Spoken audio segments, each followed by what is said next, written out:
আমি এখন থাকছি ধানমন্ডিতে থাকছেন। ঠিক আছে, চলুন শুরু করেন, আপনি যেখান থেকে বলতে চান। আমি কি ছোটকাল থেকে শুরু করবো নাকি? আপনার একেবারে ছোটবেলা থেকেই আমরা শুনি, যেখান থেকে আপনি তো গল্প কেন বলতে এসেছেন সেটা আমি জানি, জি, কিন্তু সেই গল্প তো আসলে থাম করে বললে হবে না, সেটা রাগ পিছু অনেক কিছুই থাকে। হ্যাঁ, তো আপনি ছোটবেলা থেকেই শুরু করেন। হ্যাঁ, ছোটবেলা যেমন আমি যখন ক্লাস 1 থেকে শুরু করি, আমি ক্লাস 5 পর্যন্ত পড়াশোনা করি।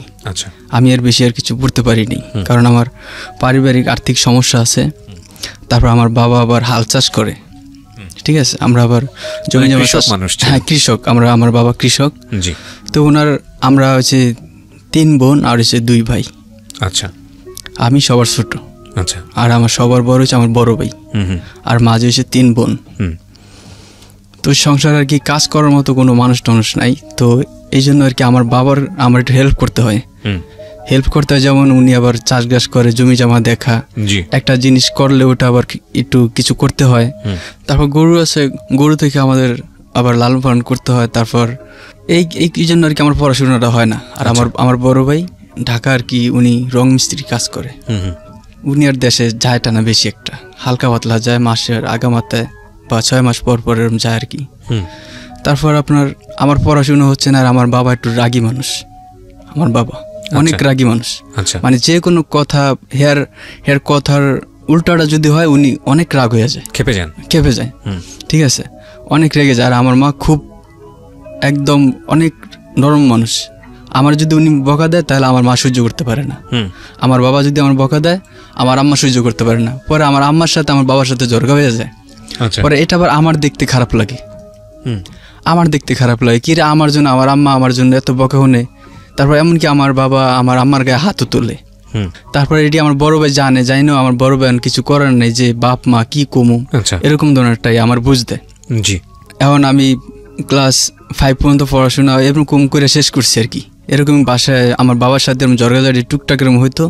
পরে একদিন আমার বললো যে আমি ভাত খাইতে আইছি, তাহলে তুই একটু যা কর, বিলে গরুর একটু দেখ। আচ্ছা। পরে আমি দেখতে গিয়ে আমি আবার আপনার এই শুক্রবার আবার বিটিভিতে ছবি চলতো। আমাদের পাশের গ্রামের বাড়িতে আবার বিটিভিতে এরকম ছবি চলতো। পরে আমারও ছবির নেশা ছিল বেশি। পরে আমি যে ছায়াছবি দেখতাম, এই ফাঁকে গরু কই আছে না আছে, মানে আমার কোনো কেয়ার নেই। পরে আমার হঠাৎ করে একদিন আব্বা অনেক বকাঝোকা অনেক শুরু করে দিল। পরে দিয়ে আমার আর ভালো লাগতেছে না গ্রামের বাড়ি, যে আব্বার বকাঝোকা, আমার আম্মা এরকম আমার জন্য এরকম বকাঝোকা করে করে। সেই জন্য আর কি করলাম কি, আমার কাছে তো টাকা নেই, আমি ঢাকায় পড়বো, আমার কি নিয়ত যে আমি ঢাকায় পড়ুম। আচ্ছা। এখন আমি যে ঢাকামো, আমার কাছে কোনো টাকা পয়সা কিচ্ছু নেই, কি করবো। তারপর আমার কাছে আমার গাছ কাটতে দিছিল বিলে যাওয়ার জন্য। আমার কাছে একটা কাঁচি ছিল, কাঁচিটা করলাম কি, ওই যে গ্রামের বাড়িতে বড় বড় মাটির চাকুটা করে পুকুরের পাশ দিয়ে, যেমন যে আমরা যেটাকে বলা হয় বেয়ার বলি, আমরা বেয়ার বলি, ওই মাটির নিচে আমি কাঁচি গুজিয়ে থুয়া তারপর আমি করছি কি, বাড়িতে পড়ছি। তারপর ঘর থেকে আমি 1 কেজি চাল নিয়েছিলাম, দোকানে ওটা আমি বিক্রি করছি 15 টাকা না জানি 14 টাকা। আমার বয়স কত তখন? আপনার পড়াশোনা করছেন? হ্যাঁ, ওই সময় পড়াশোনা মানে 5 পর্যন্ত পড়াশোনা আমি শেষ করছি। ঠিক আছে, 1 কেজি চাল নিয়ে দোকানে 14 টাকা না 15 টাকা বিক্রি করছি। করার পর আমার কাছে 14-15 টাকা, এর ছাড়া কোনো টাকা টুকা নাই। আচ্ছা। পরে আমি করলাম কি, গাড়ি গুড়ি ছাড়াই আমি হাইটে আমার নানা বাড়ি চলে যাই। আচ্ছা। নানা বাড়ি ওখানে আবার রাইত আমি থাকি। এন্দা আবার আমার বাবা আর মা সবাই আমার খোঁজাখুঁজি করতেছে, কিরে মারুপ গেল কই। তারপর সব জায়গায় খোঁজাখুঁজি করতেছে, শুধু খোঁজা হয় নাই আমার নানা বাড়িতে। আচ্ছা, ঠিক আছে। তারপর কে জানি আবার বলতেছে যে তোর বাবা আইতেছে, তো আমার দেখলে তো আমার নিয়ে যাবো, তাহলে আমি এখানে থাকবো না। তাইলে আমি করলাম কি, আমার বাবা যখন আসে আমি শুনতেছি, তখন আমি আবার আমার নানা বাড়ি থেকে পালিয়ে যাই। আচ্ছা। পালিয়ে যেয়ে আমি আবার আমরা তো আবার লঞ্চে আসতে হয়। আমি লঞ্চ ঘাট চলে যাই। লঞ্চ ছাড়ে আপনার 5টা বাজে, আমি এই জায়গায় 12টা বাজে গিয়ে আমি বয়ে রয়েছি। পরে আমি এই লঞ্চে 5টা বাজে ছাড়া আমার বাবা আর আইসে আমার পায় না। আচ্ছা। যে ভাই মনে বাড়িতে আবার চলে গেছে, বাড়িতে যখন চলে গেছে এই কথা হই না, আমার বাবা বাড়িতে চলে আইছে। আমি যে লঞ্চ ঘাট আইছি, ওই লঞ্চ ঘাটে আর আসে না উনি, যদি আসে তাহলে কিন্তু আমার পাওয়া যায়। এই লঞ্চে কইরা ঢাকায় পড়ি। আবারও জিজ্ঞেস করছি, বয়স কত তখন আপনার? আমার বয়স তখন 10 থেকে 12 বছর হবে। পড়াশোনা করছিলেন ওই সময়টা? হ্যাঁ। কোন ক্লাসে? এই সময় আমি মনে করেন 5 ক্লাস 5 পড়েন। আচ্ছা, হ্যাঁ। তারপর ঢাকা আমি আয়াপুরি আমার ভাইয়ের আবার একটা বন্ধু আছে, আমার ভাইয়ের বন্ধু থাকে গাবতলি, আর আমার ভাইয়া থাকে মোহাম্মদপুরে। আচ্ছা। পরে আমি গাবতলি, আমার ওই সময় লঞ্চের ভাড়া ছিল না, আর আমার কাছে ওই সময় ভাড়াও ছিল না, আমার কাছে ভাড়া রাখেও নেই, কারণ আমি অনেক ছোট ওই সময়, 10-12 বছর বয়স ওই সময় আর কি। আচ্ছা। ভাড়া রাখে নাই। তারপর আমি নাইমা একটা বাসে উঠলাম, বাসে ওইটা গাবতলি টেকনিকের নামলাম। এর আগে একবার বেড়াইতে আসি, তখন থেকে আমার চিনা আছে, এই জন্য আর কি আমি সংক্ষেপে আসতে পারছি। পরে আমি গাবতলি নামলাম, নাইমা আইসা ওই গাবতলি পর্বত হল আছে না, ওখানে সামনে আমি বসলাম একটা চায়ের দোকানে। আমার পায়ে কিন্তু স্যান্ডেল নেই, আমি একটা টি শার্ট পরে আইছি আর একটা লুঙ্গি। এই হচ্ছে প্রথম ঢাকা শহরে? এই প্রথম। আর একবার আইছি ওই সময়, এইবার আইসি আমি পলে আইছি, চুরি করে আইছি, কাউরে বইলে আসিনি আর কি, বাবা মার সাথে রাগারাগি করে আর কি আমি চলে আইছি আর কি। পর্বত হলের সামনে আমি একটা চায়ের দোকানে বসলাম, দেখি আমাদের পরিচিত কেউ পাই নাকি, আমার দেখলে অবশ্য সবাই চিনবো। পরে একজন পাইছি, একজন পাওয়ার পর আমি বললাম যে, আমার ভাইয়ের বন্ধুর নাম হচ্ছে কবির, বললাম যে ভাইয়া কবির ভাইয়ের বাসাটা কোথায় আপনি কি বলতে পারেন? কয় হ্যাঁ বলতে পারি, আয়। তারপর কয় তুই দেশের তে আইছিস? আমি কে আইসি দেশের তে। কয় তোর এই অবস্থা কা? আমি দেশের তে না, কয় আমি আয়া পড়ছি। কয় তাহলে তুই খাইছিস কিছু? আমি কি না, কিছু খাইনি। পরে কে বাসায়, পরে উনি বাসায় নিয়ে ভাত খাওয়াইলো, ভাত খাওয়াই আমার কয় যে চল কবির বাসায় চল। পরে কবির বাসায় গেলাম। পরে আমি কেন আইছি, কি কারণে আইছি, আমার তো সব কিছু জিজ্ঞাসা করলো। আচ্ছা। জিজ্ঞাসা করে পরে আমার বড় ভাইয়ের কাছে উনি ফোন দিল। আচ্ছা। ফোন দিছে আর বলছে যে এরকম এরকম মারুফ আয়া পড়ছে, তাহলে তুই আইসা নিয়ে যাও রে। পরে আমার ভাইয়া আইসে আমার জিজ্ঞাসা করলো তুই কেন আইছিস এরকম, বাড়িতে আব্বা মা চিন্তা করতেছে, আমার চিঠি দিছে। ওই সময় ভাইয়া মোবাইল ছিল না, চিঠির যুগ আর কি। চিঠি দিল। পরে ভাইয়া আমার নিয়ে গেলো, নিয়ে আমার অনেক বুঝাইলো, অনেক রাগারাগি করলো যে বাপ মার সাথে এরকম করেনি, বাপ মা এরকম থাকলে এরকম করেই, এরা থাকবে কয়দিন, বাঁচবে কয়দিন, এরকম করা ঠিক না, বেয়াদবি করা, এরা বকা দিবা আজকে, কালকে আদর করবো, এরকম ধরে একটা বুঝ দিল আমারে। পরে আমি ওখানে আর কি 1 সপ্তাহ ছিলাম ভাইয়ের কাছে, 1 সপ্তাহ ছিলাম। পরে আমার ভাইয়া আবার আমার গ্রামের বাড়ি পাঠিয়ে দেয়। আচ্ছা। গ্রামের বাড়ি পাঠিয়ে দেয়। আমি কিছু ভাইয়া আমি যাবো না, আমার যে কোনো একটা কাজে আপনি দেন, আমি আর গ্রামের বাড়ি যাবো না। আমার আব্বার সাথে খালি আমার লাগে ঝগড়া হয়, উনি এইখান থেকে একটু কিছু হইলে আমারে বকাঝোকা করে, আর বকাঝোকা আমার ভালো লাগে না, আমি গ্রামের বাড়ি যাবো না। এইবার যা, কোনো কিছু করবো না, আমি বাবারে বুঝিয়ে ঘুমনে। আচ্ছা। তারপর আমার অনেক রিকোয়েস্ট করে পাঠাই দিল। পাঠিয়ে দেওয়ার পর তাও আমি যাই দিই যে আমার বাবা আমার সাথে অনেক রাগ। পরে আমার আম্মা তো আমার পায়ে অনেক খুশি যে অনেক এত তোর বেরিয়েছিস, তুই কই আসিলি, তুই কেন গেছিস, মানে কান্নাকাটি করে পুরো প্রেশার হয়ে গেছে আমার আম্মা। পরে আমার সেদিন ঘরে একবার দুধ দিয়ে গোসল করে আমারে ঘরে উঠে আমার আম্মা। আচ্ছা। উঠে এরকম ভুল আর তুই কখনো করবি না, এরকম ভুল আর কখনো করবি না। তারপর ভাই আমি এভাবেই সংসারে কাজ কাম করতেছি। লেখাপড়া তখন কি বন্ধ করে দিল? তখন বন্ধ করে দিছি লেখাপড়া, কারণ বন্ধ করছি এই জন্য আমার বাবা একটু কিছু হইলি মানে আমার বকাঝকা করে, আবার বাবার কাজ করতে গিয়ে আমি স্কুলে যাওয়ার সময় পাই না, এই জন্য পড়াশোনা আমি বাদ করে দিছি। আচ্ছা।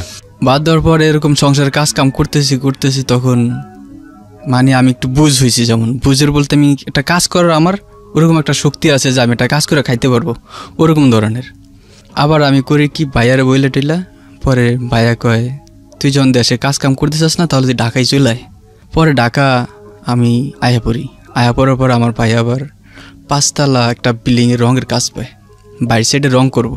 পরে আমারে বলে যে তুই আইসা তাহলে একটু আমাদের সাথে হেল্পারি কর, আর মিস্ত্রির সাথে একটু রং টং তুই আগে চুকে দিলে আমার ভালো হবে, আমার আর মিস্ত্রি একটা লোক আইনা টাকা দিতে হবে না। ওটা আর কি আমার বড় ভাই কন্টাকে কাজ রাখছে। পরে আমি সেখানে আবার 1 মাস কাজ করি, গ্রামে গেলাম, গ্রামে যাই আবার 1-1.5 মাস পর আবার ঢাকা আসলাম। আইসা আবার একটা না 6 মাস ঢাকা, আমি 6 মাস ঢাকা থাকার পর আবার চলে গেছি দেশে। এই 6 মাস যে আমি ঢাকা ছিলাম তখন আমার সাথে কিছু লোকের সাথে আমার পরিচয় হয় আমার গ্রামের বাড়ির পাশে আর কি পরিচয় হয়, মানে বন্ধু হিসাবে আর কি। আমার থেকে একটু বড় হবে, আমি একটু 2-3 বছর ছোট আর কি। তো সমবয়সের মতো এরকম আর কি কথাবার্তা বলি, ওনার সাথে আমার সাথে ভালো একটা রিলেশন। তো আমি গ্রামের বাড়িতে যাই, গ্রামের বাড়িতে গেলে আমার আরও আমার বন্ধু বান্ধব আছে। আমি আবার গ্রামের বাড়িতে গেলে আমি আবার ঘরে আমি ঘুমাই না, ঘুমাই যে আমার এক বন্ধু আছে, ও আমার অনেক ক্লোজ একটা বন্ধু, সবসময় আমি ওর সাথে কথাবার্তা বলি, সবসময় ওর সাথে চলি। আমি ওর বাসায় গিয়ে আমি ঘুমাই থাকি সবসময় রাতে। তো বাজারে গেছি, আমাদের গ্রামের বাড়ি বাজার আছে, বাজারে গেছি, বাজারে গিয়ে ও আর আমি একসাথে ঘোরাফেরা করে পরে আমি চলে আই বাজার থেকে চলে এলে আমার বাবা বাজারে থাকে। তখন ওই যে আমার ঢাকা একটা ফ্রেন্ড ছিল, যে ওই ফ্রেন্ডরা আমার বাবার খালি খুঁজতেছে যে কাকা কাকা মারুফ কোথায়, ঠিক আছে? কয় মারুফ তো বাসায় চলে গেছে। মারুফ দিয়ে কী করবা? কয় কাকা মারুফ একটু আমার দরকার আছে আজকে। আচ্ছা ঠিক আছে, মারুফে চাইতেছি কেন? মারুফে আমার ইমার্জেন্সি দরকার আছে। কেন দরকার? কয় এটা বাসায় গিয়ে বলুন। পরে ওই আমার ফ্রেন্ডটা আমার বাসায় এসে বয়ে রয়েছে। আচ্ছা, এখন আয়া আমার তো পাইতেছে না, আমি তো আমার বন্ধুর বাসায়, আরেক বন্ধুর বাসায় যা শুয়ে রয়েছি। পরে বৃষ্টি পড়তেছে, এই বৃষ্টির ভিতরে কাদা বেদার ভিতরে দিয়ে হয়ে আমার ওই বন্ধুর বাসায় ও আবার চলে যায়। কয় কি যে মারুফ তাড়াতাড়ি ওটা আমার একটু দরকার আছে। কি? কয় আমার এরকম আমার বোনের বিয়ে হবে, তোর একটু যাইতে হবো তাড়াতাড়ি। আচ্ছা, আমার বোনের বিয়ে হবে, এখন আমার তো বন্ধু বান্ধব ফ্রেন্ড সার্কেল। এই ছেলেটা কি আপনার ফ্রেন্ড ছিল? হ্যাঁ, ফ্রেন্ড ছিল আমার একটা ফ্রেন্ড ছিল ঢাকা আর কি, একসাথে কাজ কাম করতাম। কি নাম? কাশেম। ওকে, তো কাশেম আপনাকে এসে ডাকছে? জি। তারপর? হ্যাঁ, তারপর ডাকতেছে।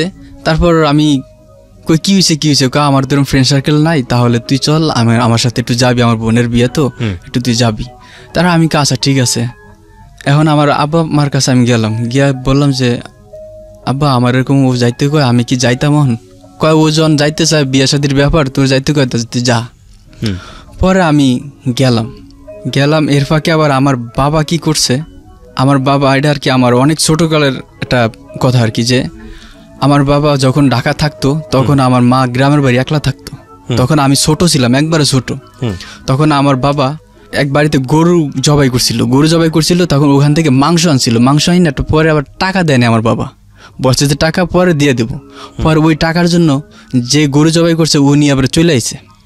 আমি ছোটোকালে নাকি ওনার কাছে যে আপদ দিয়ে আমি যা ওনার নানা বলছি, সেখান থেকে আমার বাবার উনি ধর্মছেলে ডাকাতে উনি আবার আমাদের সাথে একটা ঘনিষ্ঠ একটা আত্মীয় স্বজনের মতো হয়ে গেছে। পরে আমি এটা কি বড় হয়ে আমি বুঝতে পারছি যে ওনারা বলছে আর কি। পরে সেখান থেকে এই বাড়িতেই এখন ওই যে ছেলেটা আমার আর কি ওই যে বিয়ে শাদী, হ্যাঁ কাশেম নিব আর কি, ওই ওনাদের বাড়িতে আর কি। সেটা আর কি আমার দুঃসম্পর্কের এখন নানা বাড়ি হচ্ছে, এখন আর কি। আমার বাবা আবার আমি যখন ঢাকা ছিলাম 6 মাস, উনি গ্রামের বাড়িতে বলতেছে যে আমার ছেলে ডাঙ্গর হয়েছে, আমি বিয়ে করাবো এরকম এলাকায় খালি ছড়াইতেছে যে বিয়ে করাবো গ্রামের বাড়ি আইলে। এখন বিয়ে করাবো এই কথা হই না আর কি, যে মেয়ে আমার কাছে দিব ওই মেয়ের বাপ আর কি যায় ওই যে আমার বন্ধু তারে গিয়ে ধরছে যে তোর সাথে এরকম মারে। ও আমারে বুয়া কথা বইলা যে আমার এক বোন বিয়ে দিব, আমি সেখানে যাবো, আমার ফ্রেন্ড সার্কেল নাই, তাহলে তুই আস। পরে আমি বাবা মার কাছে বইলা আমি গেলাম। ওই যে আমি যে বাড়িতে শুয়ে রয়েছি, যে আমার বন্ধুটা নিয়ে, ওই বন্ধু সহকারে আমি গেছি, গিয়া ওদের ঘরে সামান্য একটু বসার পর দেখি যে ওদের যে একটা বিয়ে শাদী হবে ওরকম ধরনের কোনো আলামত আমি দেখতেছি না। ওর বোনের বিয়ে হবে নাকি ওর ভাইয়ের বিয়ে হবে, কোনো একটা আলামত আমি দেখতেছি না। পরে আমার করলো কি, কয় যে মারুফ চল পাশের রুমে চল, পাশের ঘরে চল। পাশের ঘরে আমি গেলাম, গিয়া দেখি যে খাটের উপর আপনার সুন্দর করে বিছনা চাদর বিছাই দিছে, তারপর বালিশ সুন্দর করে গুছাই গেছে, খুব সুন্দর করে থুয়ে দিছে। এখন আমি আর আমার বন্ধু যা যখন বইছি, তখন দেখি কি চারিপাশ দিয়ে মানুষ ওই ঘরের জানলা দিয়ে দেখতেছে, তারপর দরজার ফাঁক দিয়ে দেখতেছে। আমার মনে না একটা খটকা জাগলো, কিরে আমার এরকম দেখতেছি কেন? পরে আমার ওই বন্ধুর বলতেছি, কিরে এটা আবার কেমন ধরনের আমরা কোন এলাম রে? কয় যে মারুফ কেমন জানি মনে হইতেছে। পরে আমার কলেজের ভিতর দিয়ে যে খালি উদা হার্টবিট শুরু হয়ে গেছে। এখন কিছুক্ষণ পর দেখি কি এক হুজুর আয়া পড়ছে, হাতে বই টই নিয়ে আয়া পড়ছে হুজুর। ওই যে আমার বাবার যে ধর্ম ছেলে ডাকছে, ঠিক আছে, আমার ওই নানার ছেলে আছে, ওই ছেলে আর কি এই সময় আয়া পড়ছে। আচ্ছা, আমার যখন বইছি তখন আর কি হুজুর টুজুর নিয়ে আরো লোকজন নিয়ে আয়া পড়ছে। আসার পর এখন আমার বলতেছে যে মারুফ তুই তো এতদিন ঢাকা ছিলি, তোর বাবা এন্দা আমার কাছে কইছে যে আমার ছেলে মোটামুটি ডাঙ্গর হয়েছে, এখন আমার ছেলে বিয়ে করো, তোমরা মায়াটা দেখো। এখন মারুফ আমরা তো মেয়ে দেখছি, এখন আজকে তোর আমরা বিয়ে করম। আমি কি এইটা কি বলেন আপনি, আমার বিয়ে করবেন মানে আমার বয়স কত? তখন ভাই আমার বয়স হয়েছে মনে হয় 14 থেকে 15 বছর বয়স। আমারে বলতেছে আমার বিয়ে করতে হবে, এটা সম্ভব? পরে আমি আপনি ইনফ্যাক্ট কাউকে লাভও করেন না, ভালোবাসেন না? না, তখন আমি লাভও করি না, ভালোবাসি না, ঠিক আছে। বললাম যে আমার পক্ষে এটা সম্ভব না, আমার বাপ নাই, মা নাই, ভাই নাই, বোন নেই, আমি এখানে বিয়ে করবো। আমার বয়সটা আপনি দেখছেন, আমার বয়সের কথা একবার আপনি চিন্তা করছেন? কয় চিন্তা ভাবনা করা লাগবো না, আমরা এখন কাবিন করে তুই কাবিন না জানি বিয়ের কথা বললো করে তুই পরে এটা তোর বাপ মা সহকারে আমরা এটা মিটমাট করবো। আমি কি না, আমার পক্ষে সম্ভব না এটা। পরে আমার ওই যে বন্ধু আছে ও অনেক রাগারাগি করতেছে, আমিও রাগারাগি করতেছি। এখন আমার ওই যে মামা, তোর সম্পর্কের যে মামা, উনি আমার কল দাম দাম করে 2 কালে 2টা থাপড় দিল আমারে। আচ্ছা, মনে হইতেছে যে আমার এক কান দিয়েও আমি কোনো কিছু শুনতে পাইতেছি না। আমার দাম দাম করে থাপড় মারার পর আমি স্তব্ধ হয়ে গেছি একবারে। কি রে আল্লাহ, আমি কোথায় এলাম, এটা আমার কি করতেছে এখন? পরে উনি আমার অনেক মারধর করতে চায়, মানুষের কারণে মারধর করতে পারে না। তারপর আমি এক পর্যায়ে দেখি কি ঘরের চালের উপরে দেখি যে একটা কাশি, যেটা দিয়ে গরুর ঘাস কাটে, যেমন অনেক কিছু কাটে, ওই কাশি দেখতেছি। পরে ওই কাশি আমি দাম ধরে লয়ে নিলাম, লয়ে আমার নিজের গলা আমি নিজে ধরছি যে আমার যদি আর আপনারা একটা কথা বলেন বিয়ে শাদীর ব্যাপারে বা আমার গায়ে হাত দেন, তো আমি নিজের গলা আমি নিজে কেটে ফেলবো, ঠিক আছে? আমার এখানে কেউ আটকাতে পারবেন না। আমি একলা আর আমার ওই বন্ধুটা, আর তো আমার ওখানে কেউ নাই। ওখানে মানুষ এসে মিনিমাম 20 থেকে 30 জন। ওকে, তখন ওখানে তো আর আমার এখানে কিছু করার নেই ভাইয়া, আমি এখন নিরুপায়। আমারে ওরা এখন কইতাছে কি যে তুই এনো বিয়া না করে যাইতে পারবি না, তুই এখন বিয়া না করে যদি যাইতে হয় তাহলে তোরে আমরা এখানে জবাই কইরা গরুর মাংস যেরকম ভাগা ভাগা দেয় এরকম ভাগা ভাগা দিয়ে তুই দেবো তোর, আমি তুই বিয়া না করে এখান থেকে এক পা লড়তে পারবি না। মানে আমার বাপ নাই, মানে আমার কেউই নেই, শুধু আমি একা, আমার আর কেউই নেই ওখানে। সেখানে আমার এখন বিয়ে করাবে। পরে আমার তো কলেজে পানি নেই, আমি কি যে করবো, মাথা মুথা পুরো নষ্ট হয়ে গেছে। আমরা কি করবো? আমার বন্ধুকে আছে, আপনারা যে বিয়ে করাবেন ঠিক আছে, ওর বাপ মা নাই, কেউই নেই, আপনি এটা কেমনি কি করবেন? কয়টা আমরা সব মিটমাট করব। আচ্ছা আপনার মায়ে দেখান তো, তাইলে আমার মায়ে দেখান। তারপর মেয়ে দেখাইছে, ওই মেয়ে খুব সুন্দর আছে। তারপর আমি বিয়ে করবো না, আমার ওরা অনেক মারধর করছে। মারধর করার পর আমি চিন্তা করলাম এখানে যে আমি বিয়ে না করি তাহলে ওরা আমারে জবাই কইরা, এমনকি আমার বললো যে বাঘা দিয়ে মাংস বাঘা বাঘা দিবে, এরকম ধরনের আমার একটা ভয় দেখাইছে। তারপর আমার তো যে না হেই লাত্তি দেয়, যে না হেই আমার থাপুর দেয়, এরকম করতেছে। কেউ হাতে লাইট আছে, লাইট দিয়ে মারতেছে। মানে আমি একদম নিরুপায়। পরে আমি বাধ্য মনে চিন্তা করলাম যে কপালে যা আছে তাই হইব, আর এখানে আমি আর কিছু করতে পারবো না। তারপর আমি ওখানে আমার ওরা বিয়ে করায়। বিয়ে করার পর বিয়ে করতে করতে আমার রাতে 4টা বেজে যায়। এখানে জোর জবরদস্তি করতে করতে, অনেক কথা কাটাকাটি করতে করতে 4টা বেজে যায়। 4টা বাজার পর তারপর সকাল 7টার দিকে আমি 7টার দিকে ঘর থেকে বের হইলে তারপর দেখি কি আমার বোনজামাই আসতেছে। কয় কিরে আমার উপর এরকম আমি শুনলাম তোরে নাকি এরকম বিয়ে করেছে। আমি তো দূরের তো না, আমার বোনজামাই দেখে আমি হাও করে কাইনে দিছি যে দুলাভাই আমার জীবন শেষ, আমার জীবন অল্প বয়সী শেষ, আমি আমার লাইফটাই শেষ, আমি কি করবো? আচ্ছা ঠিক আছে দেখি কি করা যায়। পরে আমি দুলাভাইয়ের সব কিছু বলার পর যেই ঘরে আমার বিয়ে করেছে সেই ঘরে গেছে।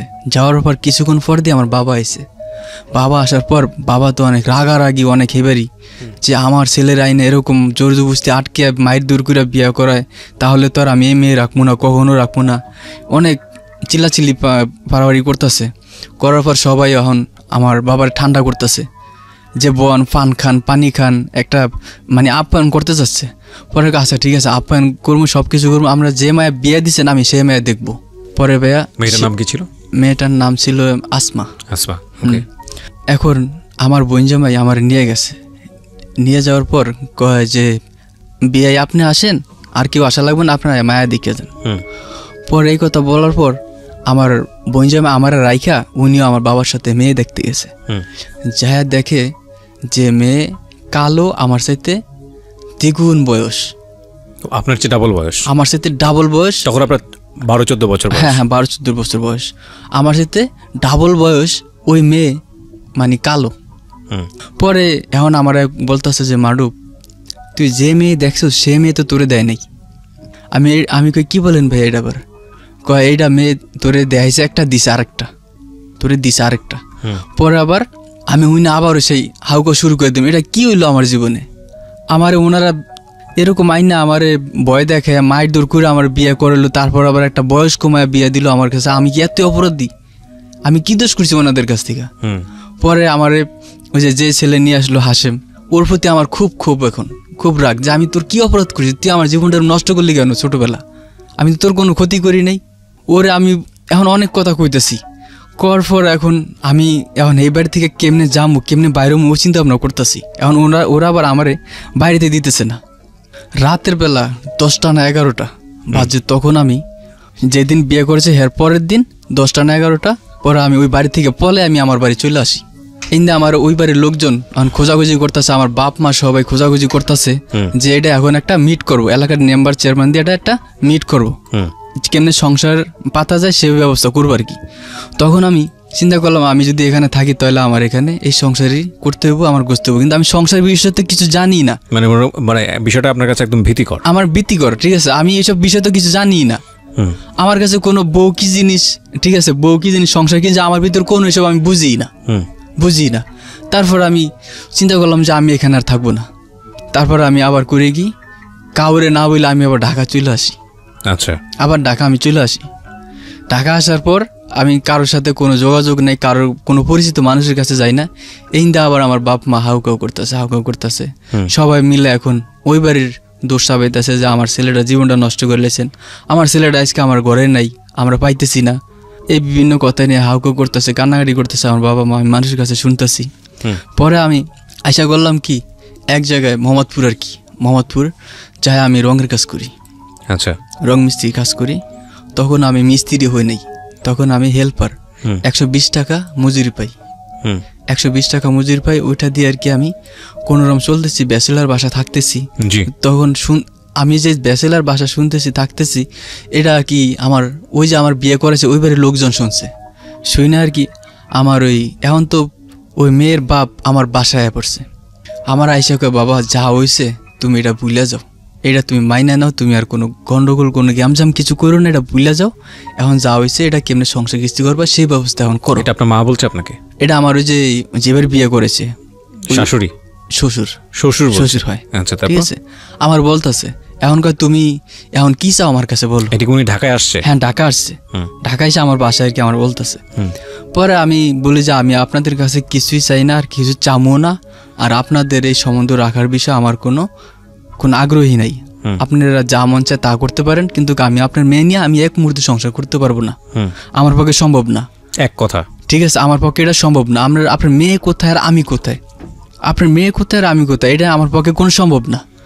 পরে আমি আমার এখন বিভিন্ন মানুষে খালি বুঝায়, হাতে ধরে পায়ের ধরে মাথায় ধরে আমার মানে বুঝাইতেছে, খালি শুধু বুঝাইতেছে যে সংসারটা ভাঙিস না, দরকার তুই ওই বাড়িতে যাইস না, তুই আর 2-4-5 বছর পরে যা, তুই যখন উপযুক্ত হস তারপর তখন তুই যাইস। আমি কি না আমার এই সংসারের দরকার নাই, আমি যাবো না। তারপর ওনারা যতই বোঝায় কিন্তু কাজ হয় না, আমার মন ওটার দিকে টানতেছি না, আমার মন টানতেছি না। তারপর আমি 2-3 মাস পর আবার দেশে আমি চলে যাই, ওনারা তো বুঝাইতে আছে দেশে চলে যাই, আমার বাপ মার কথা মনে পড়ছে, দেশে চলে যাই। দেশে চলে যাওয়ার পর আমি তো বাড়িতে আমার ওই বাড়ি যাওয়ার জন্য আমার বাপ মা কিন্তু এখন ওনারা পটায় সব কিছু ঠিক করে ফেলাইছে। এখন আমার ভাই রাজি, বাপ মা রাজি, বোন রাজি, সবাই রাজি। এখন শুধু আমি বিপক্ষে, এখন আমি রাজি না। এখন সবাইকে রাজি করে ফেলেছে? হ্যাঁ, ওনারা সবাইকে রাজি করে ফেলেছে, আমার রাজি করতে পারেনি। আমি কি না আমার পক্ষে সম্ভব না, আমার বয়স কম, এখন আমার সবাই নিয়ে হাসাহাসি করতেছে, আমি এই মেয়ের সংসার করতে পারবো না, আমার পক্ষে সম্ভব না। আমি মন চাই, আমি দরকার যেমনি মন চাই এমনি আমি চয়ে যেমনি দেখি অমনি আমি যামুগা। আমার বাপ মা দরকার নেই, ভাই দরকার নেই, কিছু দরকার নেই, তবু আমি এই সংসার করবো না। প্রিয় শ্রোতা, আপনারা শুনছেন প্রাণ মিস্টার ম্যাঙ্গো ক্যান্ডি প্রেজেন্স জীবন গল্পের অতিথির গল্পে আবারও ফিরবো। তার আগে আপনাদেরকে মনে করিয়ে দিচ্ছি, সিচুয়েশন যখন খুব কড়া না, বিভিন্ন জায়গায় থাকি, ঘরে থাকি না। তারপর একদিন হঠাৎ করে ওই মেয়েরা আমাদের বাড়িতে নিয়ে আসে। আচ্ছা, আমাদের বাড়িতে নিয়ে আসে, আমি আইসা দেখি যে আমাদের ধানের কাজ করে, মরিচ মুগ ডাল ডুল এটির কাজ কাম করতেছে। এখন আমি ঘরে গেলে আমার ভাত দেয়। আচ্ছা, ভাত পারলে আমি করে কি ভাত খাই না, আমি খাবার রাইখাই আমি আয়া পড়ি। আমি যে আমার বোনের বাসায় খাই। যখন আমি রাইতে শুইতে আসি তখন দেখি যে আমার জন্য বিছনা উছনা করে খুব রেডি করে রাইখাই দিছে। এখন আমি তো বুঝছি যে আমি যদি এখানে শুই তাহলে ওই মেয়ে এসে আমার কাছে শুইব, আমি সেই জন্য আমি আমার আম্মার কাছে শুয়ে থাকি। আচ্ছা, বিয়ের সাথে কি সব তো আমি কিছু বুঝি, আমার ভিতরে ওরকম কোনো ইয়া নাই যে বউ কি জিনিস। বিছনা রেডি করতাম, আমি করতাম কি আমার বোনের বাসায় থাকতাম একদিন, মায়ের কাছে আমি শুয়ে থাকতাম একদিন, আমার বড় বোনের বাসায় শুয়ে থাকতাম একদিন, ফ্রেন্ড সার্কেলের বাসায় শুয়ে থাকতাম একদিন। এরকম করতে করতে এখন দেখা যায় মেয়েটা কোনো পাত্তাই পাইতেছে না আমার কাছে। আচ্ছা, মেয়ে কোনো পাত্তেই পাইতেছে না, ও ভাত দিলে ভাত খাইতেছি না, বাসায় না আমি ঠিক মতো, রাতে ঘুমাই না, তো মেয়ে থাকবো কেন? পরে ওর বাপ মা বললো যে আমার মেয়ে তো রাহা যাবো না, তাহা যাবো না, তাহলে আমার মেয়ে আমি নিয়ে যেতেছি। ঠিক আছে আপনারা মেয়ে নিয়ে যান, তাহলে আর ও যখন পাগলামি করতেছে তাহলে আর এটা সম্ভব না। যেটা ভাবছি যে ও বাসায় আনলে ওর দিয়ে একটা কিছু করা যাবো, কিন্তু দেখতেছি কিছুই হতেছে না, ঠিক মতো বাসায় ভাত খায় না, হয় না যখন বাসায়, তাহলে তো এরকম কিছু হবে না, আপনি নিয়ে যান। নিয়ে গেছে, নিয়ে যাওয়ার পর আমি করলাম কি ঢাকায় পড়লাম। আবার আমি ঢাকায় পড়লাম, ঢাকায় আসার পর আমি এরকম একটা দোকানে শাটারে। ঢাকায় কি আপনি একা আসলেন নাকি? ঢাকা আমি আয়া পড়ছি একা। আচ্ছা আচ্ছা, ওকে। দেখি যে আমার আবার হিরে চাপ দিব ওরা, এই জন্য আমি চলে আসি। আইসা ঢাকা আমি একটা শাটারে, দোকানে একটা শাটারে আমি রং করতেছি। তারপর দেখি যে একটা মেয়ে আসতেছে, সাদা 3 পিস পরা, মানে একটু সাজগুজ, আমার দেখে খুব ভালো লাগলো। আমি তাকে রইলাম, ওই মেয়ের দিকে তাকে রয়েছি। এখন আমি ভাবতেছি যে ওর কিছু একটা বলবো আমি। তখন আমার আমি গ্রামে যে বিয়ে করছি সেটা আমি রাইখা যে আসছি, আসার 6 মাস পরের কথা আর কি, মিনিমাম 6-7 মাস পরের কথা আর কি, 6-7 মাস পরের কথা। পরে আমি এরকম দেখছি আসছে, আসার পর আর কি এখন ওর একটা বান্ধবী আছে, দেখি যে ওর বান্ধবীর সাথে ও দাঁড়ায় কথা বলে। মেয়েটাকে? এটা হচ্ছে, মেয়েটার নাম কি ছিল? মেয়েটার নাম হচ্ছে রিয়া। আচ্ছা, রিয়ার সঙ্গে আপনার পরিচয়ের প্রথম দিককার গল্প এটা। তো কোথায় দেখা হলো রিয়ার সাথে? দেখা হয়েছে রাস্তায়, আমি রঙের কাজ করতেছি, আর ওই রিয়া আসতেছে ওই যে থেকে অফিস থেকে, ও আবার প্রিন্টের অফিসে চাকরি করে। আচ্ছা, আসতেছে তখন সেখান থেকে আমার আর কি আমি দেখছি, কিন্তু ওর সাথে আমার ফেস টু ফেস কথা হয় নাই। এখন দেখি যে ওর একটা বান্ধবীর সাথে দাঁড়িয়ে কথা বলতেছে, আমারও দেখছে, আমিও দেখছি, দেখে ওরও আমার ভালো লাগছে, আমার ওর ভালো লাগছে। ভালো লাগে তো ও যে ওর বান্ধবীর কাছে কথাটা শেয়ার করতেছে যে ওই ছেলেটা না আমার খুব পছন্দ হয়েছে, তুই যে একটু কিছু বলতে পারবি? আচ্ছা ঠিক আছে, তুই আমার কি খাওয়াবি, কি দিবি কহ। আচ্ছা আচ্ছা। পরে এটা ওরা আর কি আমার বললো আর কি, ঠিক আছে। পরে যখন কথাবার্তা হয়েছে তখন জেনেছি। হ্যাঁ, কথাবার্তা তখন জেনেছি। তোরা আমি 1 স্যুট 3 পিস দিব ভালো দেখে। আচ্ছা, সেটা তো অনেক পরের বিষয়। আপনার সাথে জাস্ট প্রথম দেখায় অনেক ভালো লেগেছে, তারপরে কি? হ্যাঁ, ভালো লাগছে। পর ওর যে বান্ধবী ইয়াসমিন আমার কাছে আসছে, আমার বলে যে ভাই আপনার সাথে একটু কথা বলবো। আমি কি হ্যাঁ বলেন। ওই যে একটা মেয়ে দেখছেন সাদা 3 পিস পরা, ওর নাম হচ্ছে রিয়া, তাহলে আপনি ওই রিয়া আমারে বলছে আপনার কাছে আসতে, যে আপনি বিয়ে শাদী করছেন কিনা, আপনি কি কারোর সাথে প্রেম টেম করে কিনা সেটা আর কি বলার জন্য, ও আপনার খুব পছন্দ করে। আমি কাছে ঠিক আছে, আমি কোনো বিয়ে শাদী করি নাই, আর আমি কিন্তু আমি যদি গ্রামের বিয়ে করছি এটা কিন্তু আমি ওর কাছে এটা লুকাইছি, আমি ওর বলিনি। পরে আমি বললাম যে হ্যাঁ আমি বিয়ে শাদী করি না, আমি কারোর সাথে প্রেম করি না, আর আপনার বান্ধবীর দেখে আমারও খুব পছন্দ হয়েছে। আচ্ছা ঠিক আছে, তাহলে আপনার নাম্বারটা দেন। তখন আমি একটা মোবাইল চালাই, নর্মাল সেট। পরে আমার নাম্বারটা ওরা আমি দিয়ে দিই। ওদিন নাম্বারটা আমি দিয়ে দিই। নাম্বারটা দিলে সেদিন আর আমার সাথে কোনো কথাবার্তা বা দেখা সাক্ষাৎ হয় না। তারপর আমার বিকাল আমার ফোন দেয়। আচ্ছা, ফোন দিয়ে বলতেছে যে আমার সালাম দিতেছে যে ভাই আপনি কেমন আছেন, আপনার দেশের বাড়ি কোথায়, কই থাকেন, কি করেন, ঠিক আছে, যে আপনার বাবা মা কোথায় থাকে, আমার পারিবারিক সমস্যা জিজ্ঞাসা করলো। পরে আমি বললাম ওর ফ্যামিলিগত সমস্যা, আমি সেটাও বললাম যে আপনার কে কে আছে, কই থাকেন, আপনার বাবা কি করে। এত কিছু বলে ফেললেন?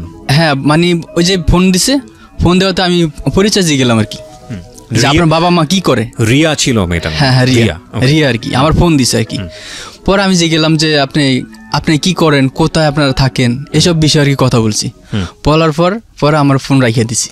ফোন রাখিয়ে দেওয়ার পর তারপর আমার প্রতিনিয়ত 2-3 বার করে আমার ফোন দেয়, ফ্যাক্স থেকে আমার ফোন দেয়, ফোন দিয়ে আমার ভালো মন্দ খোঁজখবর জিজ্ঞায়। পরে এখন বুঝছে যে ওই মেয়ে আমার ভালোবাসে, আর আমিও ভালোবাসি। আমি তো ভালোবাসি, ওর প্রথম দেখে আমি ভালোবাসছি, তারপর ও তো আমার ভালোবাসা দেখেই, এই জন্যই তো আমার নাম্বারটা নেওয়া হয়েছে। তো বুঝতে পারি যে ও আমার ভালোবাসে, আমিও ভালোবাসি। পরে এরকম ওর সাথে কথা বলতে আমার প্রায় 1 বছর বেশি হয়ে যায়। এমনি দেখা সাক্ষাৎ করি, ঘোরাফেরা করি, এক জায়গায় যাই, কথাবার্তা বলি। পরে হঠাৎ করে ওর ভাবি আবার আমার বলতেছে যে মারুফ ভাই এরকম আসতেছেন, এলাকার মানুষ খুব খারাপ কইতেছে। আচ্ছা, আপনারা যে কোনো একটা কিছু করেন, আপনি এরকম আসতেছেন খালি বাসায়, ওর বাপ মা থাকে না সবসময়, তাহলে আপনি একটা কিছু করেন, ঠিক আছে করেন। তারপর আমি চিন্তা করলাম যে আমি তো গ্রামে বিয়ে করছি, তাহলে আমি এখন ওরা আমি কিভাবে বিয়ে করি, আমি তো ওটা ক্যান্সেল করলাম না। মানে এটা তো আলটিমেটলি আপনি রিয়াকে জানানি না তখন? না, জানাই না। এটা আমি মনে প্রশ্ন করতেছি যে আমি এটা কেমনে কি করবো। আমার মনের ভিতরে এখন একটা নিম্ন চাপ পড়ছে যে আমি এখন ওরে আমি কথা দিছি আমি বিয়ে করবো, গ্রামে যে আমি বিয়ে করছি সেটা তো আমার ক্যান্সেল করা হলো না, তাহলে আমি কি করব? পরে এখন ওই মেয়ে নেওয়ার জন্য কিন্তু আমার বাপ মা চাপ দিতেছে আমারে, এখনও চাপ দিতেছে। পরে আমি কইছি কি এই মেয়ের কথা যদি তোমরা নেক্সট টাইম বলো তাহলে আমি কিন্তু বিষ খেয়ে মারা যাবো, ঠিক আছে, এই কথা কইছি। করার পর এরা দিয়ে চুপ হয়ে গেছেন, এখন চুপ হয়ে গেছে।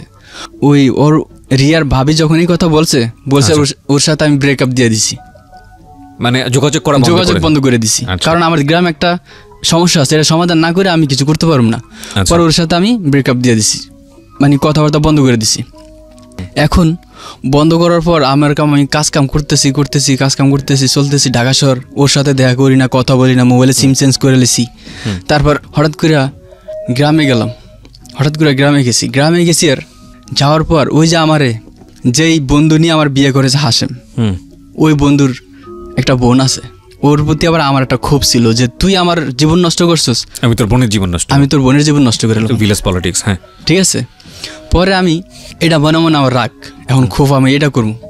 এখন আমি বাজারে যাইতেছি আর দেখি যে ওর বোন মারদাসে আসতেছে আইসা আমার দূরের থেকে আমার ওর বোন আবার আমার খুব ভালো জানে, ভালোভাবে চিনে।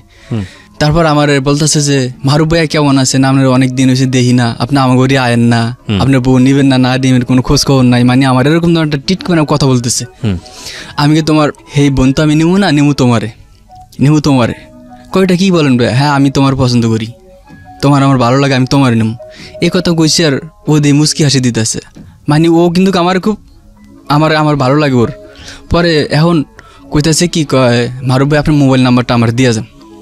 পরে ওর নাম্বারটা আমার নাম্বারটা দিছি। আর ওর বাবার মোবাইল দিয়ে আমার রাতের বেলা মিস কল দিছে। আর আমি ওর সাথে রাতের বেলা 5 থেকে 7 মিনিট কথা বলার পর ও আমার কথা শুই না, মানে এখন ও দিয়ে আমার প্রতি সব দুর্বল হয়ে যেতেছে। কিন্তু আমার যেটা প্রতিশোধ নিব এরকম আমার মনের ক্ষোভ, কিন্তু ওইটা বুঝতে পারতেছে না। পরে ওর বাপ মাও জানে না, কেউই জানে না। এরকম ওর সাথে আমার সাথে এরকম কথা হয়, 2-3 মাস আমাদের এরকম কথা হইতেছে। তারপর আমি 2-3 মাস যে কথা হইতেছে আমি তখন আমি ঢাকায় পড়ছি। আর ওই যে ওই রিয়া, ওর সাথে আমার কোনো যোগাযোগ নেই, এখন শুধু ওর সাথে আমার সাথে যোগাযোগ, কথাবার্তা হয়। আর আমি ওই যে মেয়ে বিয়ে করছি ওই মেয়ে ওরকম পড়ে রয়েছি, কেউ এটা নিয়ে আমার বাড়াবাড়ি করতেছে না। ওই আর মনে করছে যে ও একটু বড় হোক, একটু বোঝা সুঝা হোক, বয়স হলে তখন এটা মন থেকে বুঝা মাইনা নিব। আমার বাপ মাও কইতেছে যে ওরা এখন চাপ দিন না, ওই বিষ খেয়া কেন এটা কিছু করে লেলো, এরকম ধরনের কিছু হয়ে গেলে সমস্যা আছে, এই জন্য এরা সবাই চুপ। আর আমি এখন ওই যেই ছেলে আমার এনে বিয়ে করেছে ওর বোনের সাথে এখন আমার সাথে রিলেশন, ওর বোনের সাথে। মানে আপনার উদ্দেশ্য? হ্যাঁ, আমার উদ্দেশ্য যে আমি ওর জীবনটা নষ্ট করে আমি ওর প্রতি প্রতিশোধটা নিয়ে নেব, এটা হচ্ছে আমার টার্গেট। পরে এখন তো আমি ঢাকা থাকি ওর সাথে 2-3 মাস এরকম কথা বলার পর হঠাৎ করে একদিন গ্রামে চলে গেলাম। আচ্ছা, গ্রামে চলে যাওয়ার পর তো আমার বলতেছে যে তুমি কি গ্রামে আইছো? আমি কি হ্যাঁ আমি গ্রামে আইছি। পরে আমারে বলল যে যদি গ্রামে আইসা থাকো তাহলে আমার সাথে দেখা করো, বাজারে আমি মারদাসে যাবো, সেখানে তুমি দেখা করো। পরে আমি দেখা করছি। আর আমি ওই যে প্রথম দিন ওর সাথে যে আমি দেখা করছি, কথা বলছি, ওই দিন আমার একটা মোবাইল সেট আমি ছবি তুলছি, ওর ছবি তুলে ওই ছবিটা আমি ঢাকা এসে স্টুডিও থেকে লিমিটিং করে বাইর করে সুন্দর করে আমি আবার 3 মাস পরে যে বাড়িতে গেছি লয়ে যাওয়ার পর ওই ছবিটা ও বাজার আইসে আর ওর সাথে দেখা হয়েছে। আর ওই ছবিটা আমি ওরে দিছি আর অনেক খুশি হয়েছে, কারণ ওই সময় একটা ছবি তুলতে হলে অনেক দূরে যাইতে হইতো, তখন তো হাতের কাছে এখন পায়া গেছে, অনেক খুশি হয়েছে ছবিটা পায়া। খুশি ও আমার প্রতি অনেক আরো হয়ে গেল। পরে আমি ছবি দেওয়ার পর অনেক খুশি। তারপর আমার বলছে যে মেয়েটাকে আপনি পটাতে যাচ্ছেন ওই মেয়েটার নাম কি? মেয়েটার নাম হয়েছে মারুফা। তখন আপনার রিয়ার সঙ্গে সম্পর্ক আপনি মানে ওর সাথে আমার আপনার ওয়াইফের সঙ্গেও যোগাযোগ হচ্ছে না? জি না, যাকে আপনার সঙ্গে জোর করে বিয়ে দেওয়া হয়েছে। এবং তখন আপনি চেষ্টা করছেন, যেহেতু আপনাকে এই ধরনের কাজ করেছে, আপনি মারুফাকে যে কোনোভাবেই হোক পটিয়ে পাঠিয়ে বিয়ে করে একটা প্রতিশোধ নেবেন। হ্যাঁ, একটা প্রতিশোধ। ওর ভাই আপনার সাথে এই ধরনের কাজ, হ্যাঁ এই প্রতিশোধ নিব আর কি, এই জন্য। তারপর পরে ও আমার বিকালবেলা আমার ফোন দিছে আর বলতেছে যে আমার বাবা আর মা জর্গা করছে, বাবা নাই বাড়িতে, আম্মু নাই বাড়িতে, তাহলে তুমি আসো। এই মারুফা বলছে? হ্যাঁ, তাহলে তুমি আসো। ওর একটা সায় ছিল? হ্যাঁ, ওটা সায় ছিল। কয় যে তুমি আসো। আচ্ছা আমি আসবো কেমনে, তোমাদের বাড়িতে আমি বিয়ে করছি, তাহলে ওই বাড়ির মানুষ আমার দেখবে না? কয় তুমি লুকিয়ে আসবা। পরে আমি করলাম কি, আমাদের বাড়ি থেকে ওদের বাড়ি প্রায় 1 কিলো হবে না, 1 কিলোর কম হবে একটু ফারাক, ওটা মাঝখানে বিল। ফাঁকা জমিন, চাষগাছ করে মানুষ, ওই ফাঁকা জমিন দিয়ে আমি করলাম কি রাত 7:30টার সময়, গ্রামের বাড়ি তো 7:30টার সময় আমি ওই বিল দিয়ে আমি গেলাম ওদের বাড়িতে। বাঘ টাক দিয়া পরে ও আমারে বলছে যে আমি তোমার পামো কেমনি, বলছে যে আমি বাঘের কানিত খারামু, তুমি আমার মিস কল দিলে আমি মোবাইল উচকামু তুলমু, তারপর তুমি আমার মোবাইল আলো দেখলে তুমি আয়া পড়বা। পরে এরকম বলছে আমি মিস কল দিছি, ও বাঘের কানিত থাইকা মোবাইল তুলছে আলো দেখছি, তারপর ও আমার দুইরা বাসায় নিয়ে গেছে। আচ্ছা, নিয়ে গিয়ে ও আমারে অনেক রকমের আপ্যায়ন করালো, করানোর পর তারপর আমি কইতেছি যে আমি চলে যাই। ও নিজের থেকে বলতেছে যে কই যাবা, থাকো একটু থাকো। আমি বললাম যে না, একজন মানুষের যদি দেখা পাই, একজন মানুষের দেখে বলে আমার সমস্যা হবে। তোমাদের বাড়িতে এমনিতে আমি বিয়ে করছি, আর তোমাদের বাড়ির মেয়ে আমি নিতাছি না, এটা যদি জানে তোমার সাথে আমার সম্পর্ক, তাহলে মানুষে আমার এখানে মারিয়ে ফেলাইব যদি দেখে। আচ্ছা, তারপর আমি একটু থাকো। পরে আমি থাকতে বলতে এখন ওর বাপে হঠাৎ করে বাসায় আয়া পড়ছে। আচ্ছা, আয়া ওর বাপে ওর নাম ধরে ডাকে গ্রামের বাসায়, যে গেদি করে ডাকতেছে যে দরজা খোল। পরে আমার কি করবো না করবো দিশা পাইতেছে না, ও বেহুশ হয়ে গেছে। পরে ওর বাসায় ওর ঘরে যে কোল বালিশ আছে, তারপর কাপড়ের মশারি আছে, কোল বালিশ ও আমার ওয়ালের সাথে শোয়া, তারপর কোল বালিশ দিয়ে মশারি দিয়ে আমার ডাকিয়ে থুয়ে দিছে ওর বাপে আইসার। তারপরে এখন আমি দেখি গরমে আমি সিদ্ধ হয়ে যাইতেছি। পরে ওর বাপে আয়া মনে করছে যে আমার মেয়ে তো ঘরে একা আসিল, তাহলে দেখছে কেউ কোনো লোক টোক আসে নাকি বাসায়। ওর বাপে দেখি লাইট দেয়া এখন সব ঘর তন্ন করে বিছিয়ে চাইতেছে। এখন লাইট আমি যে রুমে আছি সেই রুমে আয়া আমার চোখের দিকে মাইরা দূরে রাখছে লাইট। আমি বুঝছি এই শেষ, আমার আর বাঁচার নেই, আমি মরে যাবো এখন। লাইট দূরে রাখছে, এখন লাইট হরাইতেছে না, আমার চোখ দিয়ে অন্ধকার হয়ে যেতেছে। লাইট দূরে রাখছে, দূরে হরে পরে গেছে গা, আমার আর দেখে নেই। ওই যে লাইটের আলো হয়েছে হোয়াইট, ঠিক আছে, আর ওই যে মশারিটাও হোয়াইট, এই জন্য আমার ওই লাইটের আরো কারণে দেখতে পারেনি। এটা আমার ধারণা আর কি, উনি দেখে নেই আমারে লাইট, কিন্তু আমার চোখের ভিতর মায়ের দূরে রাখছে। ঠিক আছে, পরে ওর মেয়েরে বলতেছে যে গেদি তুই তাড়াতাড়ি রান্না বাড়া করে আমার খাবার দিয়ে আমি ঘুমাইতাম। পরে ওর বাপে আবার বাড়িতে কারা জানি ঝগড়া করতেছে, ওর বাপে এখানে গেছে, ও আইসে আমার ধারে, তাড়াতাড়ি আমার উঠে আল্লাহ আমি তো ভয়ে মরে যেতেছি, তোমার নাকি আবার দেখেই ফেলাইছে। আমি কি না, আমার দেহে নেই, উনি লাইট ধরছে ঠিকই, কিন্তু আমার দেখতে পারে নাই। তারপর কয় আচ্ছা তুমি এখন যাইতে পারবো না, বাড়ির আশেপাশে মানুষ কথাবার্তা বলতে আছে, তুমি এখানে এরমই শুয়ে থাকো। পর আমি এরম শুয়ে রয়েছি, ওই পাক শাক করে ওর বাপের ভাত খাওয়াই চিন্তা, ভাত খাওয়া ওর বাপে শুয়ে রয়েছে, দরজা লাগে, ওর বাপের দরজা আবার আলাদা, প্রতিটা রুমের দরজা আলাদা। পরে এখন ও আমার করছে কি, কয় তুমি এত রাত যাইবা কেমনে, তুমি আজানের সময় যাও, তাইলে তুমি আমার কাছে থাকো, ও বলতেছে আমারে। পরে ও আমার কাছে থাকো। পরে ওর সাথে আমি রাতে ও আমার আবার করছে কি, পুঁটি মাছ ভাজা, তারপর শুকনা মরিচ, তারপরে যে আপনার ভর্তা, চিংড়ি মাছের ভর্তা, তারপর মাছ, বড় মাছ দেওয়া আমার রাতে হয়। ওর বাপে শুয়ে রয়েছে, তারপর ওই নিজ হাত দিয়ে আমার খাওয়াই দিছে। খাওয়াই দেওয়ার পর তারপর আমি তো যাইতে গেছে, আমার ও কয় না এখন যাইতে পারবো না, যাইতে তুমি থাকো। পরে আমি থাকলাম রাতে, থাকছি। এখন আর কি বলবো ভাইয়া, তা তো জানেনি, দুইটা মানুষ যদি একসাথে এরকম, ও পছন্দ আমার করে, আমি ওর পছন্দ করি, তাহলে তো সেখানে কি হওয়ার। তারপর ওর সাথে আমার সাথে একটা ইয়ে হয়ে যায়, যেটা আপনার ওয়াইফের সঙ্গে আমার ছিল না, ঠিক আছে, যেটা আমার ওয়াইফের সঙ্গে ছিল না, ওর সাথে আমার সেটা হয়ে যায়। হয়ে যাওয়ার পর এরকম আরও একদিন ও আমার ফোন দিয়ে তারপর নিল, আর পরের দিন আমার আবার ফোন করে নিয়ে তারপর এরকম আমার সাথে আরও একদিন এরকম ইয়ে হয়েছে। হওয়ার পর তারপর এখন রাত 3টা বাজে ওদের বাসা থেকে আমি বের হয়েছি। বের হওয়ার পর দেখি যে ওদের বাসা থেকে আমার দিয়ে এমন একটা লাইট মারছে, আর পুরা রাস্তা অন্ধকার ছিল, সব রাস্তা আলো হয়ে গেছে।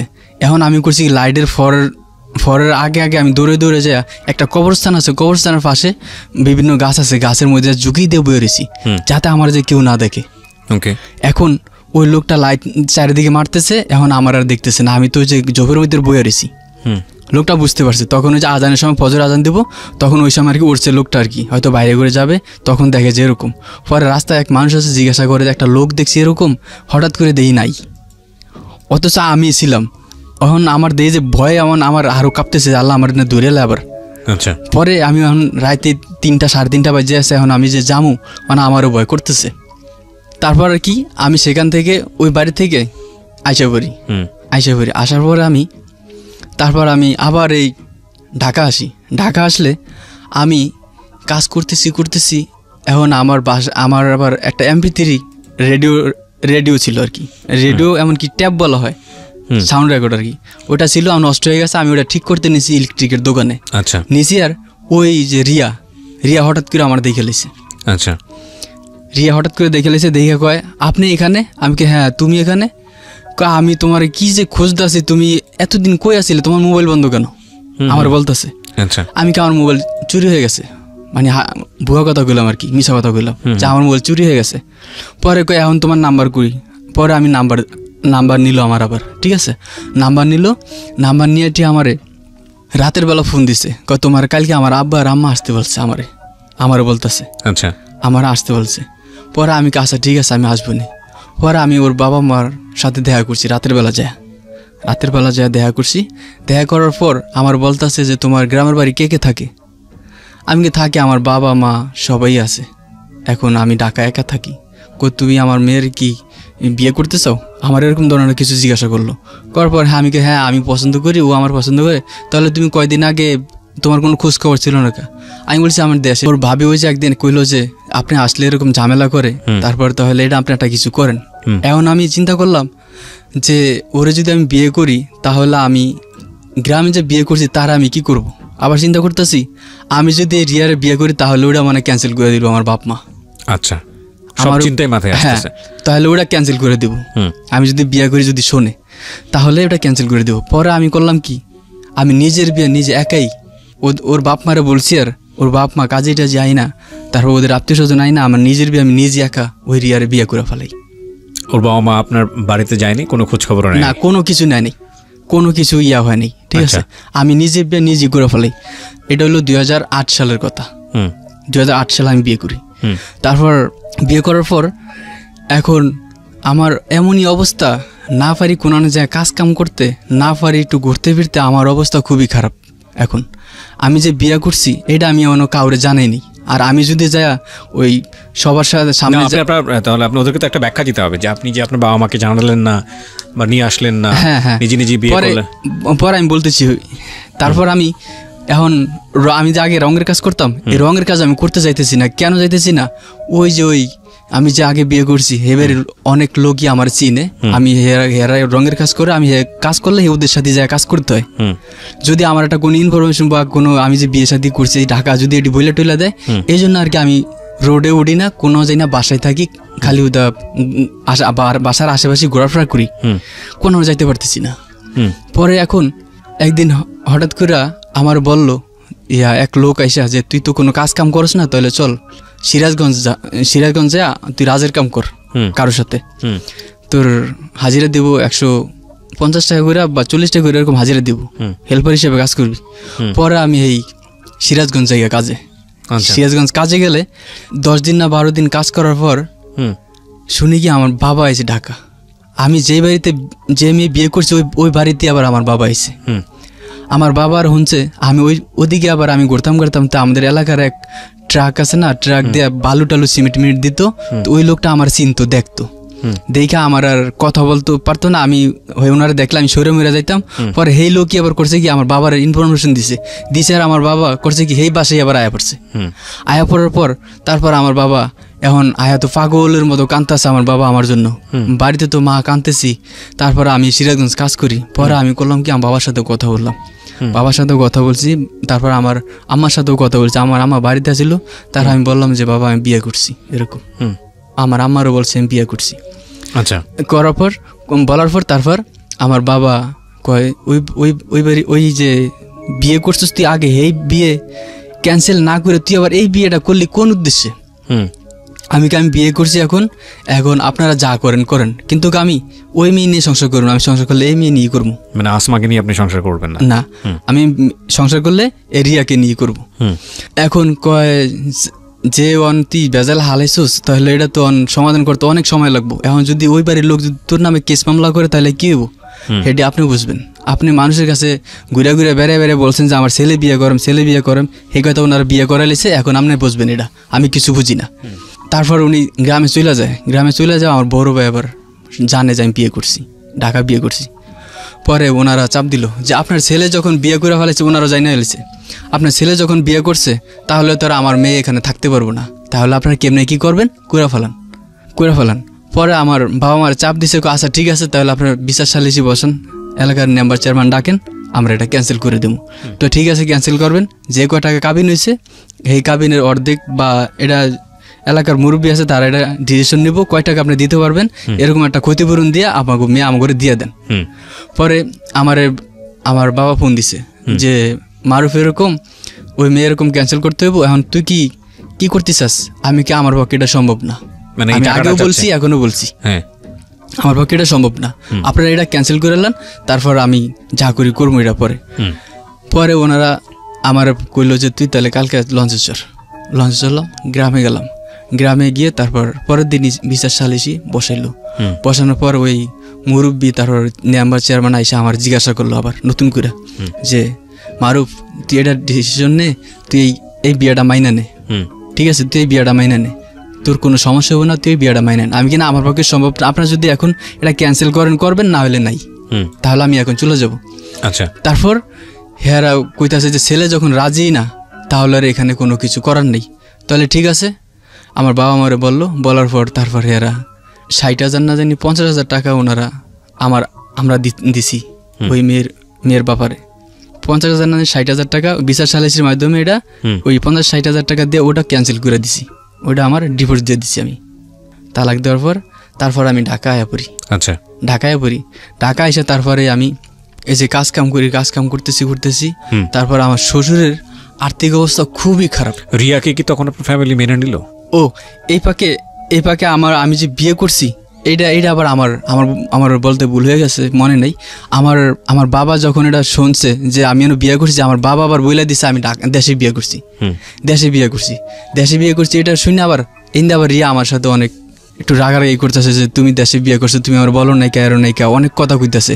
পরে আমি বলছি যে আমি এটা রাখবো না, এটা আমি ক্যান্সেল করে দেবো, তুমি মাথা ঠান্ডা রাখো, তোমার নিয়ে আমি সংসার করুম, ঠিক আছে। আমি তোমার কাছে এই কথাটা আমি লুকাইছি তোমার আমি পাওয়ার জন্য, নাহলে আমি তোমার পাবো না, সেই জন্য যদি বলি তুমি অন্য জায়গায় বিয়ে হবে সেই জন্য আমি তোমার এটা বলিনি, তোমার আমি পাওয়ার জন্য আমি এই কথাটা লুকাইছি, এছাড়া কিছু না। আমি তোমার অনেক ভালোবাসি দেখি তোমার আমি বিয়ে করছি, তারপর আমি ওইটা আবার ক্যান্সেল করে দিছি।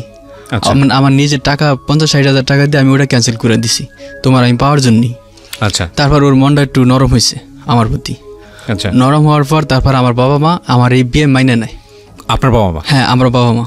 আমি যে এখন সেকেন্ড বিয়ে করছি এটা আমার বাবা মা মাইনে নেয়। আচ্ছা যে তোর সুখী সুখ, তুই যখন ওইটা মানতে পারস না, এখন তুই বিয়ে করছিস, এইটি তোর সুখ, এখন তুই কেমনে বাড়িতে আসবি এখন সেই চিন্তা ভাবনা কর। আচ্ছা ঠিক আছে। তারপর আমি চিন্তা ভাবনা করছি যে যাক আমার বাবা মাইনে নিছে যেহেতু, তাহলে আমি ওর নিয়ে গ্রামের বাড়ি যাব। এখন বিয়ে করার পর ওরে 6 মাস 1 বছর গেছে গা, তারপর আমি ওই পাখি রঙের কাজ করতেছি সুন্দরভাবে। এখন ওর বাপ মার বাড়ি ওরে আমি রাখা দিছি, আমি আর আলাদা বাসা টাসা নিই কিছু, ওর বাপ মার বাসায় রাখছি আর কি।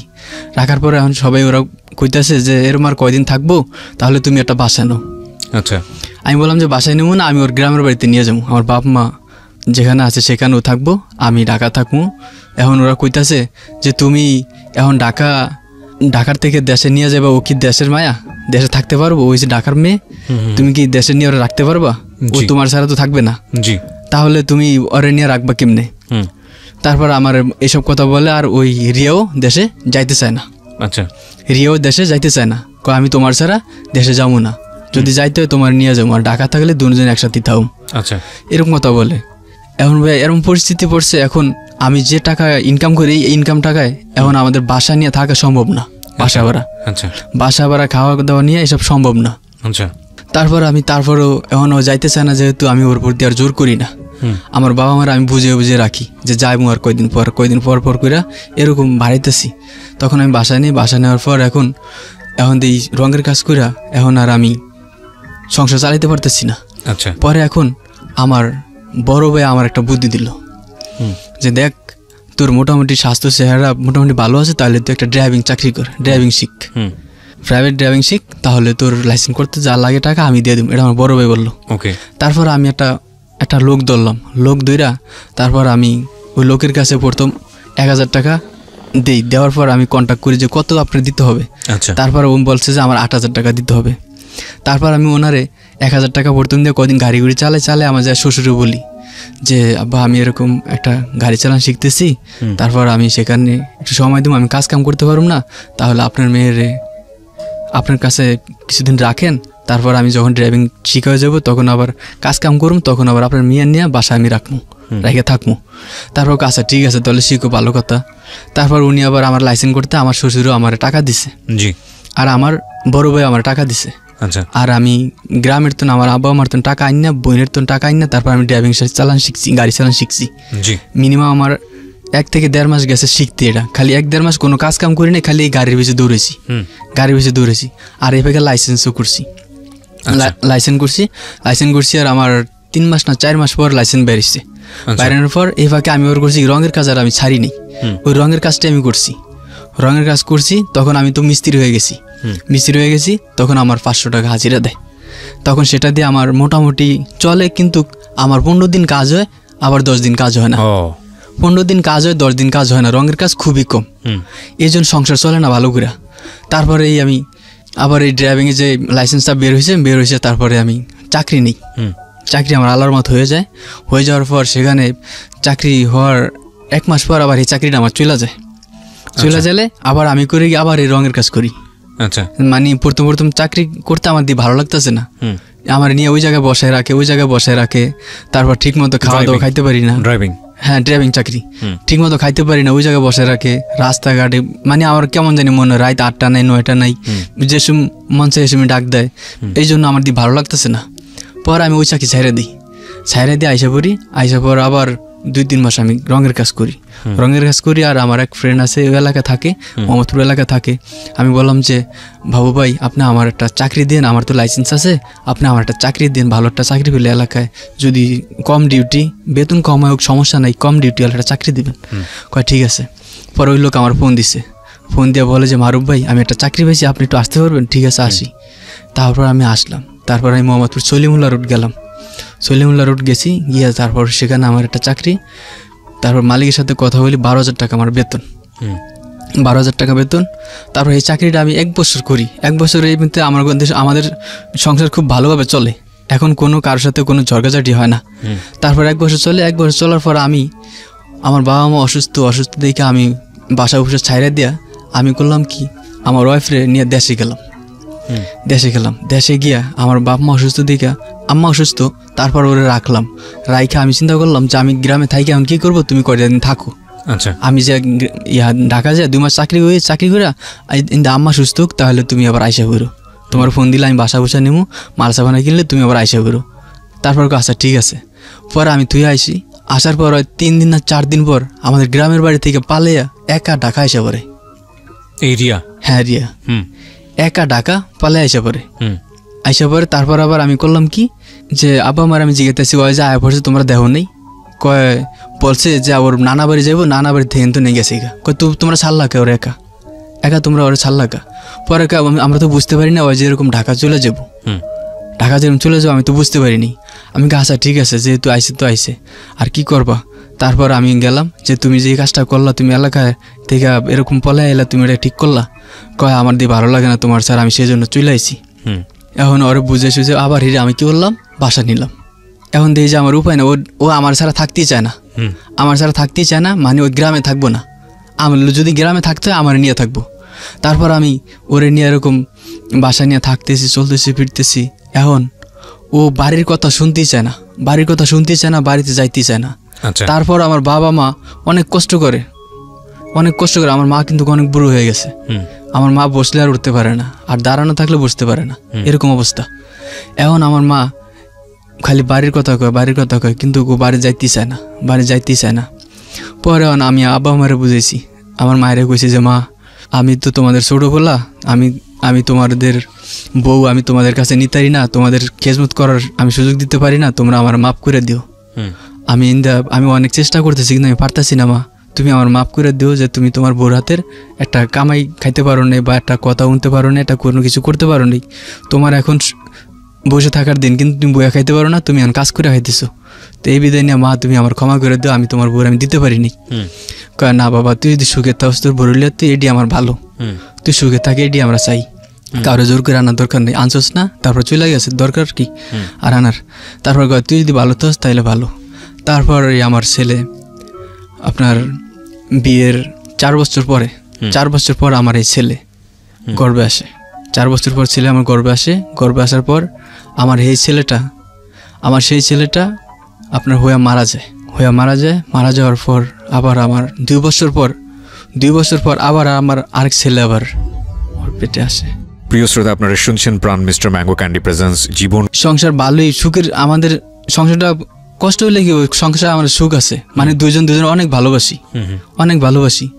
যেমন রাত যদি আমার ডিউটি শেষ হইতো, আমাদের ছাড় বলতো যে মারুফ আমরা এরকম দাওয়াতে যাবো, তোমার রাত 2টা 1টা বাজবো, ঠিক আছে, তাহলে তুমি কি করবা, তোমার ওয়াইফরে তুমি ফোন দিয়ে জানাই দিও।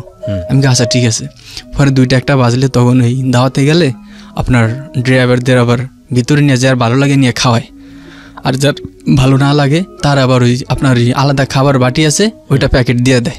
আচ্ছা, পরে আমি করতাম কি, ওই প্যাকেটটা দিলে আমার গাড়ির ব্যাগ ডাল আমি রেখে দিতাম, আর ওই যে আমার ভিতর নিয়ে যেটা খাওয়াইতো ওটা আমি খাইয়ে দিতাম।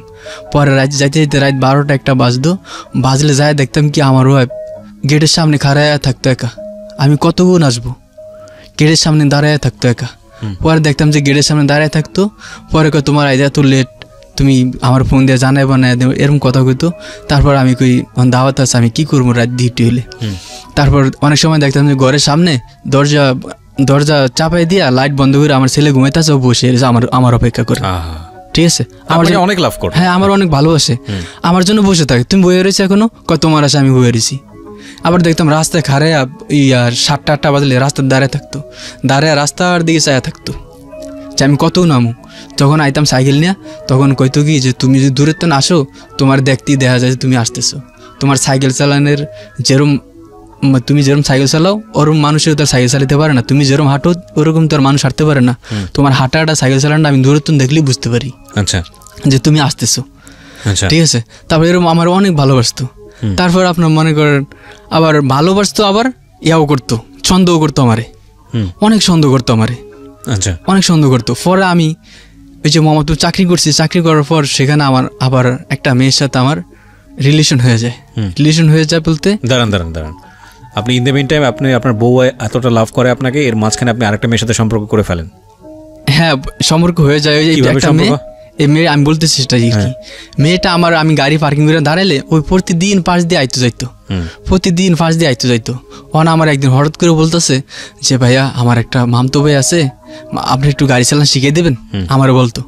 আমি কি না আপু, আমি তো এই গাড়ি চালান আমরা তো শিখাই না, আপনার স্কুল আছে শেখানোর জন্য, সেখানে নিয়ে যান। কয় সেখানে ভালো করে শিখায় না, তাহলে যদি আপনি যদি একটু নিতেন তাহলে শিখাই দিতেন।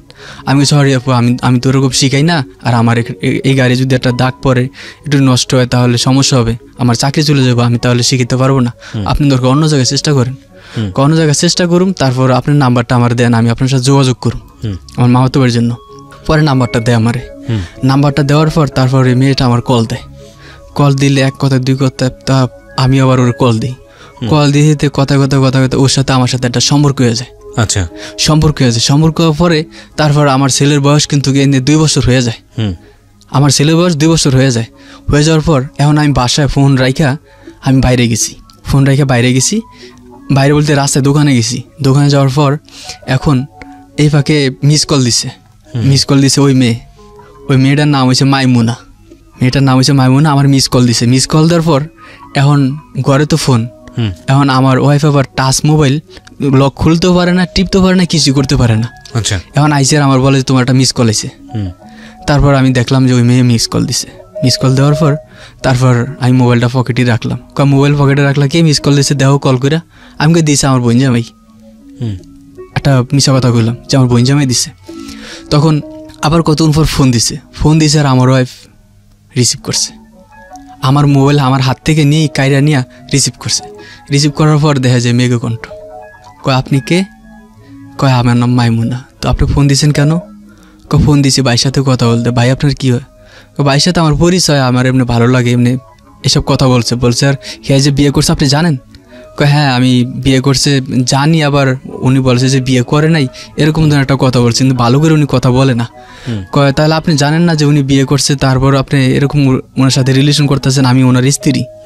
কয় সরি ভাবি আমি বুঝতে পারি নাই, আপনার ওনার যে স্ত্রী আছে উনি আমার সাথে ভালো করে বলে নাই যে বিয়ে করছে কি না করছে। ওনার জিগেলে বলতো যে আমি বিয়ে করছি বা করিনি, এরকম একটা অন্যভাবে কথা কাটাই নিত। এই মাইমুনা বলতো? হ্যাঁ মাইমুনা বলতো। পরে ভাবি আপনি কিছু মনে করেন না, আমি যা ফোন দিয়েছি ওর সাথে কথা বলছি, আর বলুম না।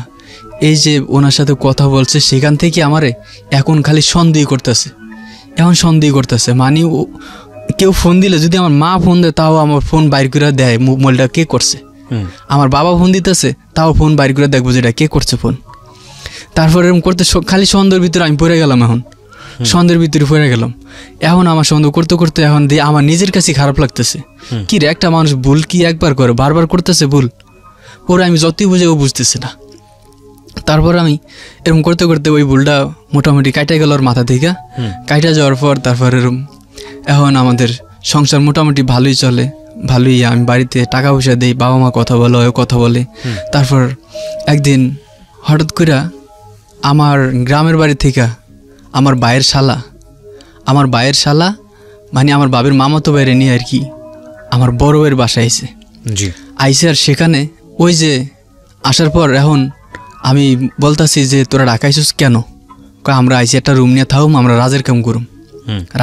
আচ্ছা ঠিক আছে তো কর। অন কইতে আছে কয় এখানে তো বাসা ভুসা পাই না, তাইলে আমার একটা বাসা লইয়া দেন আপনি। আমি কি বাসা লইয়া দিম? মানে আমাদের ওইখানে তো বাসা ভাড়া আছে, কিন্তু তোরা এত দূরে যায় কাজ কাম করতে পারবি?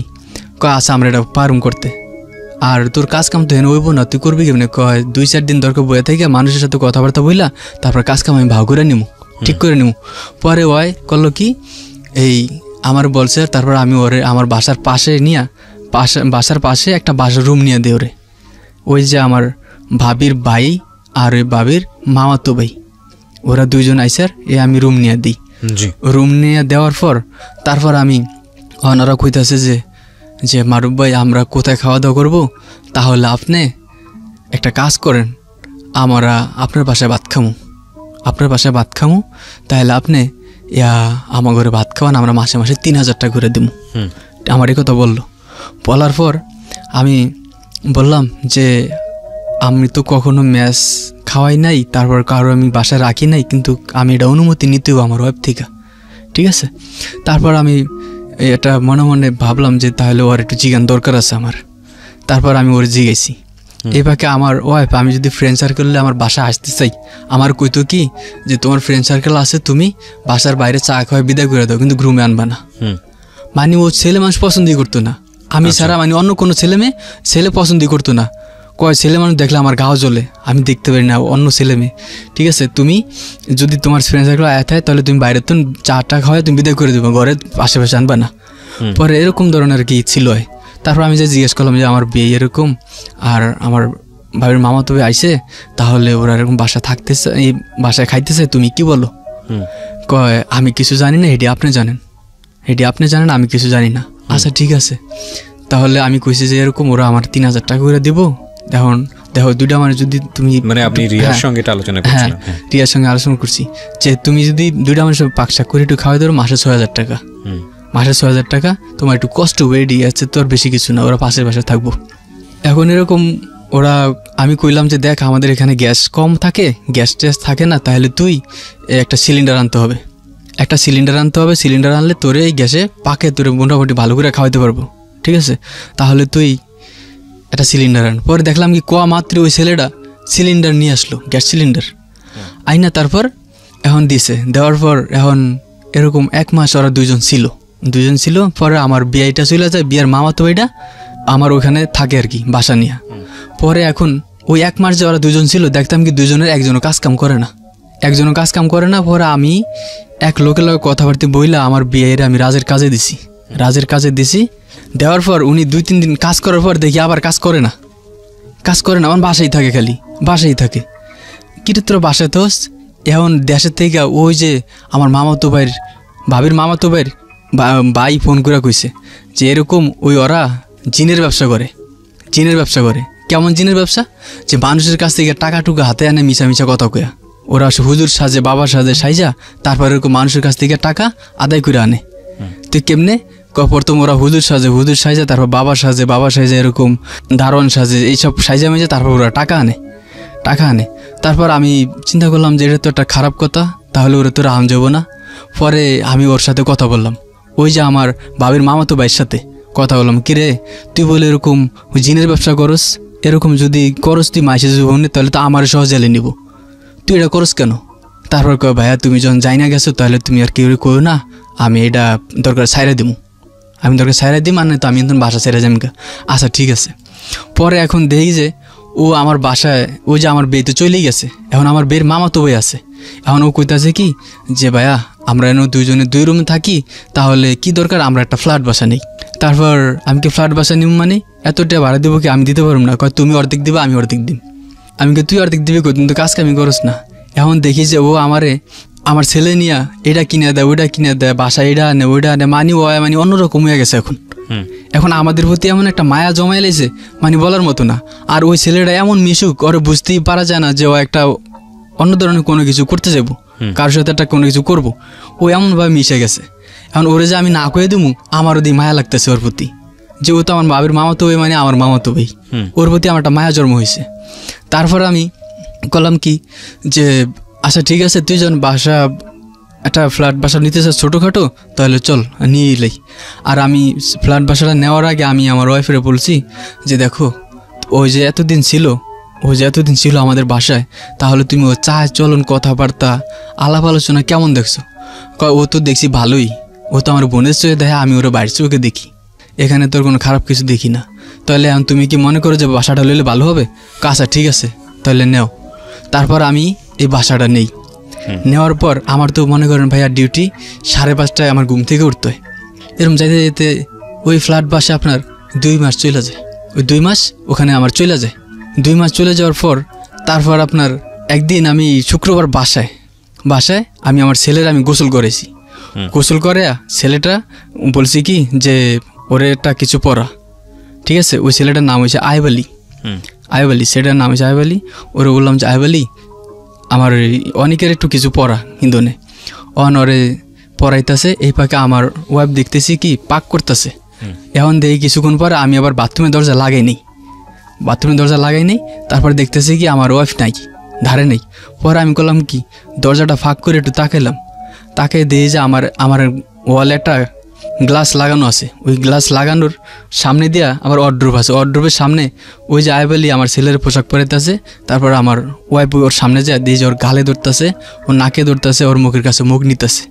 আমি এটা দেখা আমার দেই আর মাথায় নষ্ট হয়ে গেল যে হ্যাঁ আল্লাহ, আমি এটা কি দেখলাম। এই আইব আলীটা কে ছিল?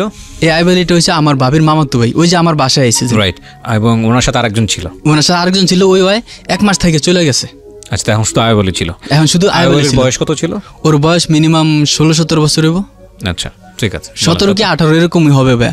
কিন্তু ছেলেটা ওই খাটো কিন্তু লম্বা হয় না, বয়সে কিন্তু ভালোই মোটামুটি আছে, এমনি খাটো লম্বা হয়নি। তারপর আপনার এখন এটা দেখা ভাইয়া আমার দেহি গাওয়াত কাঁপা শুরু করে দিছি যে আল্লাহ, আমি এটা কি দেখলাম, আমি এতদিন কারে বিশ্বাস করলাম? এই আমার বিশ্বাস ছিল এতদিন, আমার 12 বছরের ভালোবাসা, আমার 12 বছরের বিশ্বাস, এই আজ আমি এইটা চোখের সামনে দেখলাম, এটা আমি আজকা এটাই কি আমার দেখার বাকি ছিল? পরে আমি এটা দেখা পরে আমি আবার যখন আমার ওই পায়ে পড়ছে তখন আমি আবার দরজা চাপিয়ে দিয়ে আমি গোসল করতেছি। গোসল করতেছি না, ও যখন আয়া পড়ছে আমার মুখোমুখি আর দেখে এলিছে।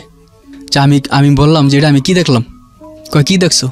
আমি কি যা দেখার তো আমি দেখছি, এটা তো তোমার কাছ থেকে আমি কখনো আশা করিনি, তুমি যে এটা কী করলো এটা, ঠিক আছে?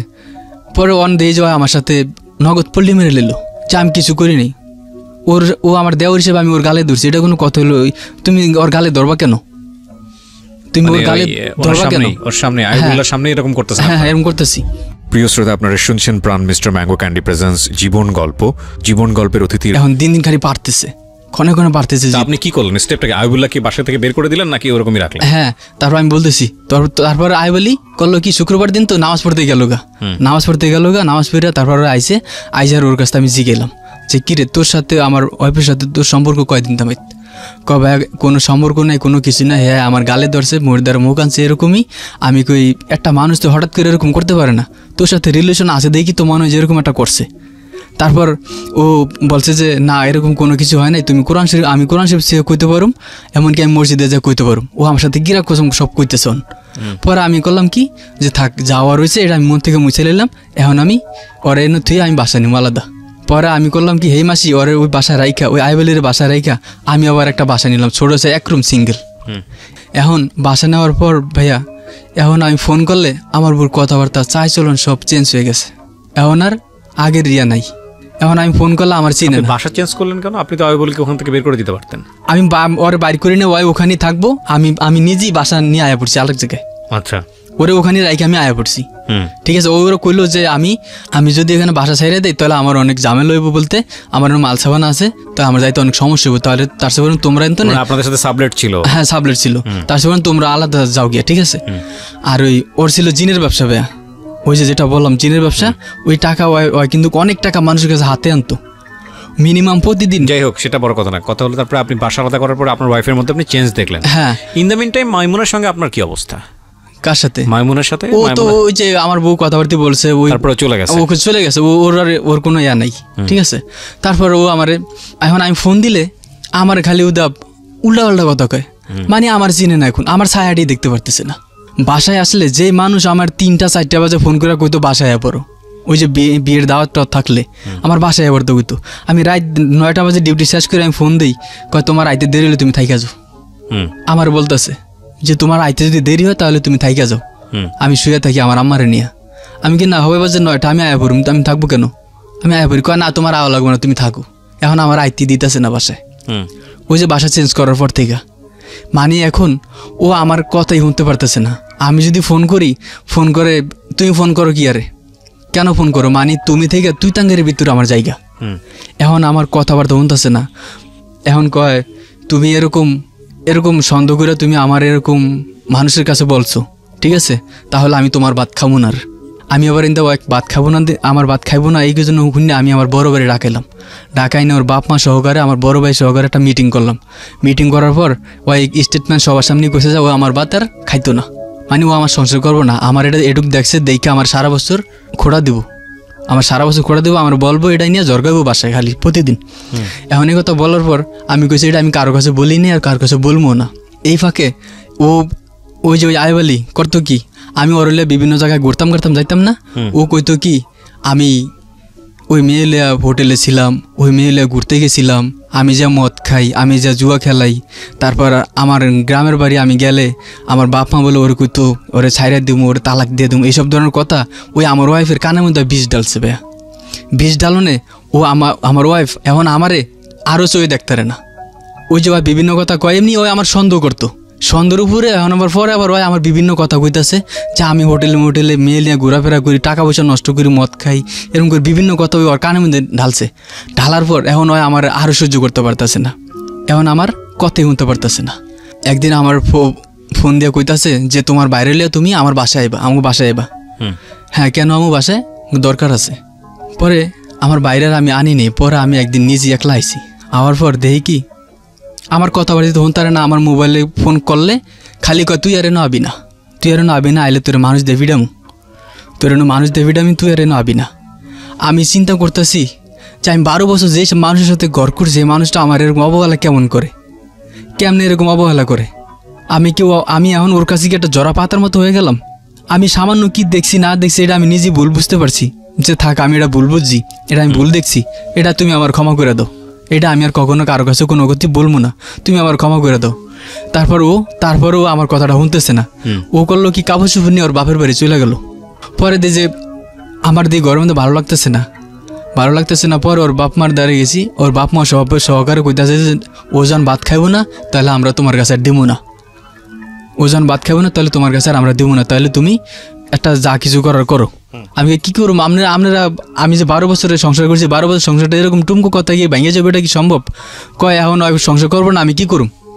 তারপর আমি একদিন আমার শ্বশুর পাঁচ ধরে বইয়া কানিয়ে দিছি যে আব্বা আমি ওরে স্যার আমি বাঁচব না, আপনারা ওরে আমারে দিয়ে দেন, ওরে বুঝে টুঝে আমার দিয়ে দেন। আমার একটা ছেলে আছে 4 বছর বয়স। আমি এই সংসারটা অনেক কষ্ট করে আগলে রাখছি, আজ যে সামান্য মানুষের কথা দুরা কান কথা দুরা আমার সংসারটা ভাঙা লইতেছে, আপনি ওরা আমার কাছে দিয়ে দেন। আচ্ছা ঠিক আছে তুমি যাও, আমি দেখতেছি। তারপরেও আমি ওর কাছে ফোন দিই, ফোন দেওয়ার পরও আমার ফোন কাইটা দেয়, কথা কয় না। আমি খালি ভাবতেছি আমার একটা ছোটো ছেলে আছে 4 বছর বয়স। ছেলেটা তখন কোথায়? ছেলেটা তখন ওর কাছে। তখন আমি ভাবতেছি কি রে, তুই আমার সামান্য একটা ছেলের কারণে তুই আমার এরকম করলি এখন।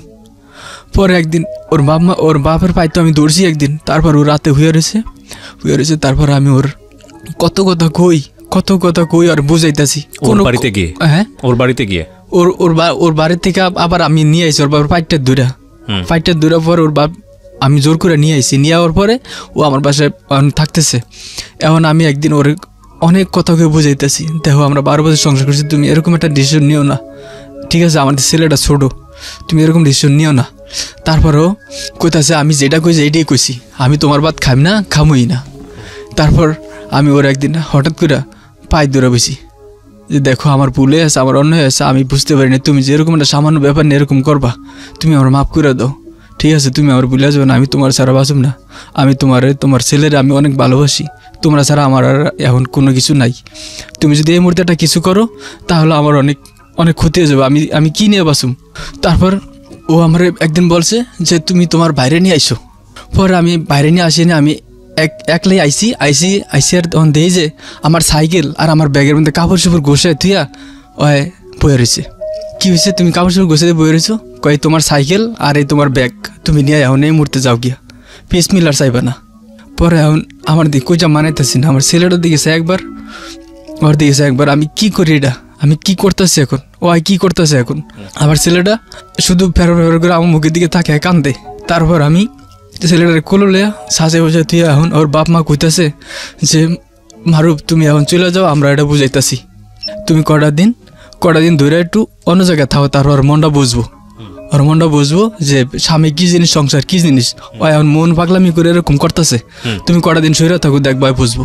পরে ওর ভাবি সহকারে সবাই সহকারে আমার বুঝাইছে। তারপর আমি ওই ব্যাগ নিয়া, আমি সাইকেল নিয়া তারপর আমি চলে গেছি।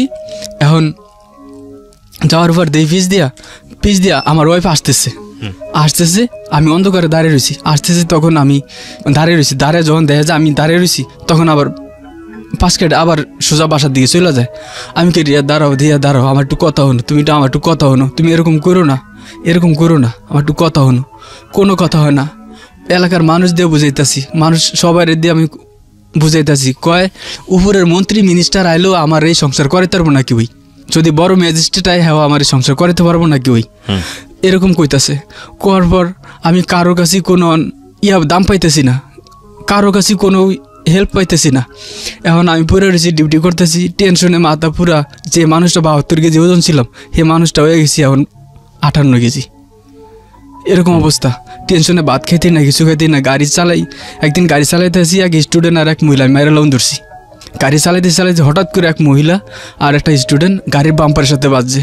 পরে আমার স্যারের মেয়ে কইতেছে, আঙ্কেল আপনি ভালো করে গাড়ি চালান, টেনশন করেন না, আল্লাহ মাফ করবো, এরকম কইতাছে। ওই যে আমার বাইরে লয়ে আইতে হয়েছে। পরে আমি বাইরের কাছে গেলাম, ভাইয়া কয় কি রে কিছু শুনছোস? আমি কি না কিছু শুনি নাই তো। কয় রিয়া তো তোর ডিভোর্স দিয়ে দিছে।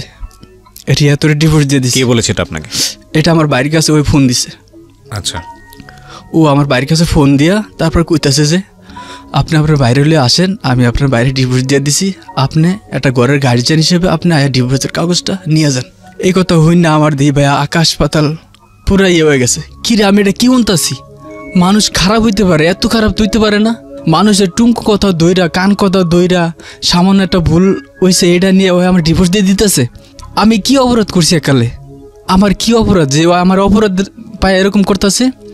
এখন আমার বড় বাইরে লই আমি সেদিন আইসি, ও ডিভোর্স দিছে। আয়া ওর বাপ আমার বড় বাইরে থুই আমি একলাই আয় বলছি, ডিভোর্সের কথা হই না। আয়া ওর বাপ মার কাছে ঘরে বয়ে আমি ওর বাপ মার সহকারে কথাবার্তা কইতাছি, কাঁদতেছি। এখন কইতাছে কয় তুমি ওরে ভাতের কষ্ট দিছো, মাছের কষ্ট দিছো, ওর ঠিক মতো কাপড় চোপড় দাও নাই, তুমি অন্য জায়গায় টাকা টুকা উড়াইছো, এরকম ধরনের বিভিন্ন ধরনের কথা অজুহাত আমার দেখাইতেছে। অথচ আমি ওর কখনো কষ্ট দিইনি। ওরে যদি আমি শাক খাইতে পারতাম, শাক খাইতো, লবণ খেলে লবণ খাইতো, কিন্তু হাসি খুশি থাকতাম। ওকে, সো ডিভোর্স দিল আপনাকে, তারপর কি হলো? ডিভোর্স দেওয়ার পরে তারপর আমার বললো, আমি এদিকে আরো মানুষ আইছে, মানুষ আওয়ার পর সবাই আমার বড় ভাই সহকারে আমার এনে বসাইলো, বসায় যে এই নাও তোমার ডিভোর্স দিয়ে দিছে, তোমাদের সংসার এখন থেকে আর হবে না, তুমি ডিভোর্সের কাগজ নিয়ে তুমি এখান থেকে যাও গিয়া। পর আমি সেখানে মানুষের কাছে, আমার শ্বশুর শাশুড়ির কাছে, সবার কাছে অনেক কান্নাকাটি করছি, ওর সাথেও কান্নাকাটি করছি, ও আমার কোনো পাত্তাই দিল না। তারপর আমার ছেলেটা আমি রাইখা ওখানে শাসায় বসে তুই আদর টুদর করে তুই আয় পড়ছি আমার ছেলেটারে। তারপর তো ভয়ানক রকম কষ্টের একটা জায়গা আমি বুঝতে পারছি, বাট প্রত্যেকটা সিচুয়েশনের পেছনে শক্তিশালী রিজন থাকে, যেটা আপনারা এতক্ষণ ধরে শুনছিলেন, ভয়ঙ্করভাবে শুনছিলেন, এবং সেই রিজনের জায়গাটায় আপনারা হয়তো ওর দোষও খুঁজে পাচ্ছেন। বাট আমরা অ্যাট দ্য অ্যানালাইসিসের জায়গাটায় আমরা একটু পরে আসতে চাই, আমরা বরং স্টোরিটা কন্টিনিউ করি। কত সালের ঘটনা এটা? এটা হচ্ছে এই তো জানুয়ারি মাসে, এটা 2019 সালের জানুয়ারি মাসে, এই কয়েক মাস আগের ঘটনা, জানুয়ারি মাসে। আচ্ছা, তারপর কি হলো? ছেলেকে মাথায় হাত দিয়ে দোয়া করে চলে আসলেন ওর বাড়ি থেকে? মানে চলে আইছি, চলে যাওয়ার পর মনকে মানাইতে পারতেছি না, কি করবো, এটা কি হয়ে গেল, যার কারণে বাপ মা ত্যাগ করে সব কিছু ত্যাগ করে ঢাকা শহর ছিলাম। আমার মায়ের একটু আমি বউ নিয়ে দেখতে পারিনি ভালো করে, 2 মাস কামাই করে খাওয়াইতে পারিনি, ওর সুখী সুখ খুঁজে আমি ওর নিয়ে বাসা নিয়ে আসছিলাম ঢাকা। আজকেও আমার এরকম হঠাৎ এরকম আমার বুকে ছুরি দিয়ে এরকম আমার এরকম করলো, মনে মনে বুঝতে পারতেছি না। ওর ভাই বাপ মা বোন সবাই কাঁদতেছে, সবাই ওরে খুব আদর করতো, খুব ভালোবাসতো। তারপর আমি ছেলের সাথে মোবাইলে কথা কইতে চাইলে কথা কইতে দেয় না, আমি আয়া পড়ছি আর কথা কইতে দেয় না। পরে 2 দিন পর আমি ফোন দিয়েছি বাসায়, ফোন দিয়েছি আর ধরছে ওর ভাবি, ধরছে আর আমি কই যে তোর রিয়া আপু কই, রিয়া আপু কই জানি গেছে, কয় আমি কই তাহলে কই আরিয়ানে কই, আমার ছেলের নাম আরিয়ানো, অনেক 2টা নাম, যে সময় যেটা মন চায় ওটি ডাকি। তো আরিয়ান কই, বলছে যে আরিয়ানে ওর নানির কাছে। এখন ওরা কইছে যে তুমি যাও কয়টা দিন দেখো, তারপর আমরা এটা বুঝে শুনে ওরে ডিভোর্সের পরে, হ্যাঁ ডিভোর্সের পরে কয়টা দিন, ডিভোর্সের তো 3 মাস 10 দিন সময় থাকে কোর্ট থেকে দেয়, তাহলে তুমি কয়টা দিন সময় নাও, ওরা আমরা বুঝাইতেছি। পরে ওর বাপের আমি ফোন দিছি আর যে আব্বা ও এরকম করছে, জায়গাটা কোনো সমস্যা না, আপনারা যদি একটু বুঝান শোনান তাহলে ঠিক হয়ে যাবো, আমরা সংসারটা আগের মতো করতে পারবো, সংসারটা ভাঙেন না, আপনারা ভাঙেন না সংসারটা। আমার একটা ছেলে আছে 4.5 বছর বয়স, আপনাকে একটা নাতি, আমি আপনাদের 12 বছর আসিল, আপনার একটা মায়া আছে, আমারও আপনার প্রতি একটা মায়া আছে, আমরা এই সংসারটা ভাঙেন না। হ্যাঁ সংসার কত বছর? এটা 12 বছর হয়ে গেছে আমাদের সংসার। 12 বছর? জি 2008 আমি বিয়ে করছি। তারপরে এরা কইতাছে আচ্ছা ঠিক আছে তুমি ধৈর্য ধরো, তুমি কাঁদো না, তুমি ধৈর্য ধরো। আমি যার কাছে ফোন দিই, যার কাছে ফোন দিয়ে খালি কান্দি, ওর জন্য খালি কান্দি যে ও এটা কেন করলো, ওরা আমি আগের থেকে এখন বেশি ভালোবাসতে, এখন আরো বেশি ভালোবাসতে, নিজের কাছে না থাকলে বেশি ভালোবাসাটা বাড়ে। হ্যাঁ তারপর ভালোবাসা এখন ওর প্রতি আরো আমার বাইরে গেছে, মায়া বাইরে গেছে। তারপর আমি ডিউটিতে গেছি, এখন গাড়ি চালে আমি আইতেছি, আমার বড় ভাই ফোন দিছে, কয় যে রিয়া কোথায় আছে তুই জানতে পারোস? আমি কই রিয়া তো ইয়াদ গেছে ওর বাইরের বাসায় গেছে। পরে কয় না রিয়া তো বাসায় নাই। কেন? কয় গ্রামের তো আমার খবর হয়েছে আয়ুব আলী রিয়ারে নিয়া দেশে চলে আইছে। আচ্ছা, তার মানে ফাইনালি আয়ুব আলীর কাছেই? হ্যাঁ, কিন্তু আয়ুব আলীর সাথে ওর সাথে যে এত গভীর সম্পর্ক এটা কিন্তু আমরা কেউই জানতাম না। আমি যা দেখছি ওটা কি বাসায়, তারপর আমি বাসা আলাদা করে লেছি এই পর্যন্তই। তার ওর সাথে যোগাযোগ করে না কি করে এটি আমি কিচ্ছু জানি না, কিছু বুঝি না, কারণ আমার তো বাসা থেকে বাইর করে দিছে, এই জন্য আমি কিছু বুঝতে পারিনি। আমি কে ভাই আমি বিশ্বাস করি না, রিয়া যায় পড়বো। তারপর আমি ফোন দিছি আর কয় কি কয় ও বাইরের বাসায় গেছে, খালি বাইরের বাসা করতেছে। পর আমি করলাম আমার সাইকেল দিয়ে আবার এই মোহাম্মদপুর গেছি, ধানবাড়ি থেকে মোহাম্মদপুর গিয়া পরে যায় দিই কি আমার ছেলেটা খেলাইতেছে ওর ওর ওর বাইশটা আছে, বাতিজি আছে, ওদের সাথে খেলাইতেছে। কিন্তু ওই রিয়া যেদিন আমি খবর পাইছি আর আগের দিন গেছে, কিন্তু আমার ওরা কেউই কয় নাই। পরে আমি দেশের থেকে খবর হয়েছে আমার বাড়ির কাছ থেকে আমি হুই না। তারপর আমি আবার ওদের বাসায় গেছি, যায় দিয়ে যে নাই। পরে আমার ওখানে কান্নাকাটি আরও ভাঙ্গা পড়লাম। ও আমারে ডিভোর্স দিছে, দেখ আমার প্রতি অন্যায় চাপাইছে, আমি ভালো না খারাপ, ও আমার সব কিছু দোষ দিছে, দেখ তাতে সমস্যা নেই, কিন্তু ডিভোর্স দিছে তাও সমস্যা নেই। কিন্তু ওর কাছে কেন গেল? এটার জন্য আপনার কষ্ট হচ্ছে? এটা হলো আমার কষ্ট। তুই ওর সাথে গেলি কেন? তুই যাইতে তুই আরো কয়েক মাস পরে যেতি। তুই যে আমার ভাত নাই খাস, আমি তোর জোর করে খাওয়াতে পারবো না, কিন্তু তুই যে গেলি আমার এই আত্মীয় স্বজনের ভিতরে গেলি। Oh the thing is honest opinion, but আপনি যদি ডিভোর্সটা এগ্রি করে নেন, এরপরে সে কার সাথে যাচ্ছে, কি করতেছে, সেসব বিষয় নিয়ে মাথা ঘামানোর কথা না। বাট আমাদের হিউম্যান মাইন্ডে বিষয়গুলো এরকম না, সবসময় লজিক দিয়ে কাজ করে না। ঠিক আছে। পরে আমার শ্বশুরও আইসে, আয়া দেখছে যে আমি চিল্লাপাল্লা করতেছি, হাউতেস করতেছি যে তোমরা আমার বলি নাই, আর আয় বলে এটা ওরে নিছে, তুমি বলে দেশে বিয়ে করছো, বিয়ার কথা কয়ে নিছে, তোমার বউ চাইতে নিছে, তুমি বলে দেশে বিয়ে করছো, সেই দেশে বউ চাইতে নিয়ে গেছে। আচ্ছা ঠিক আছে, ওই যখন দেশে গেছে গিয়া, তাহলে এখন কি করার আছে? এখন কি আপনারা দেশে যাবেন? ওরে কি আনতে দেশে যাবেন? আমি কিন্তু এখন লঞ্চে চড়ুম। পরে আমার তো কান্নাকাটি এখন আমি আরও দ্বিগুণ বাইরে গেছে আমার কান্নাকাটি। পরে আমার ছেলেটার আমি কোলে করে ওই বাসা থেকে আমি আমার বড় বউয়ের বাসায় নিয়ে চলে যাই। পিছে পিছে আমার শাশুড়ি আইতেছে, শাশুড়ি আইতেছে। পরে শাশুড়ি লিয়া আমি একটা সিএনজি নিলাম, সিএনজি লিয়া ধানমন্ডি 27 পুপ মাথায় গেলাম। পুপ মাথায় গিয়ে আমার বড় বউয়ের বাসা থেকে আমার বড় ভাই সহকারে আবার লঞ্চে চললাম। লঞ্চে চড়া গ্রামে গেলাম।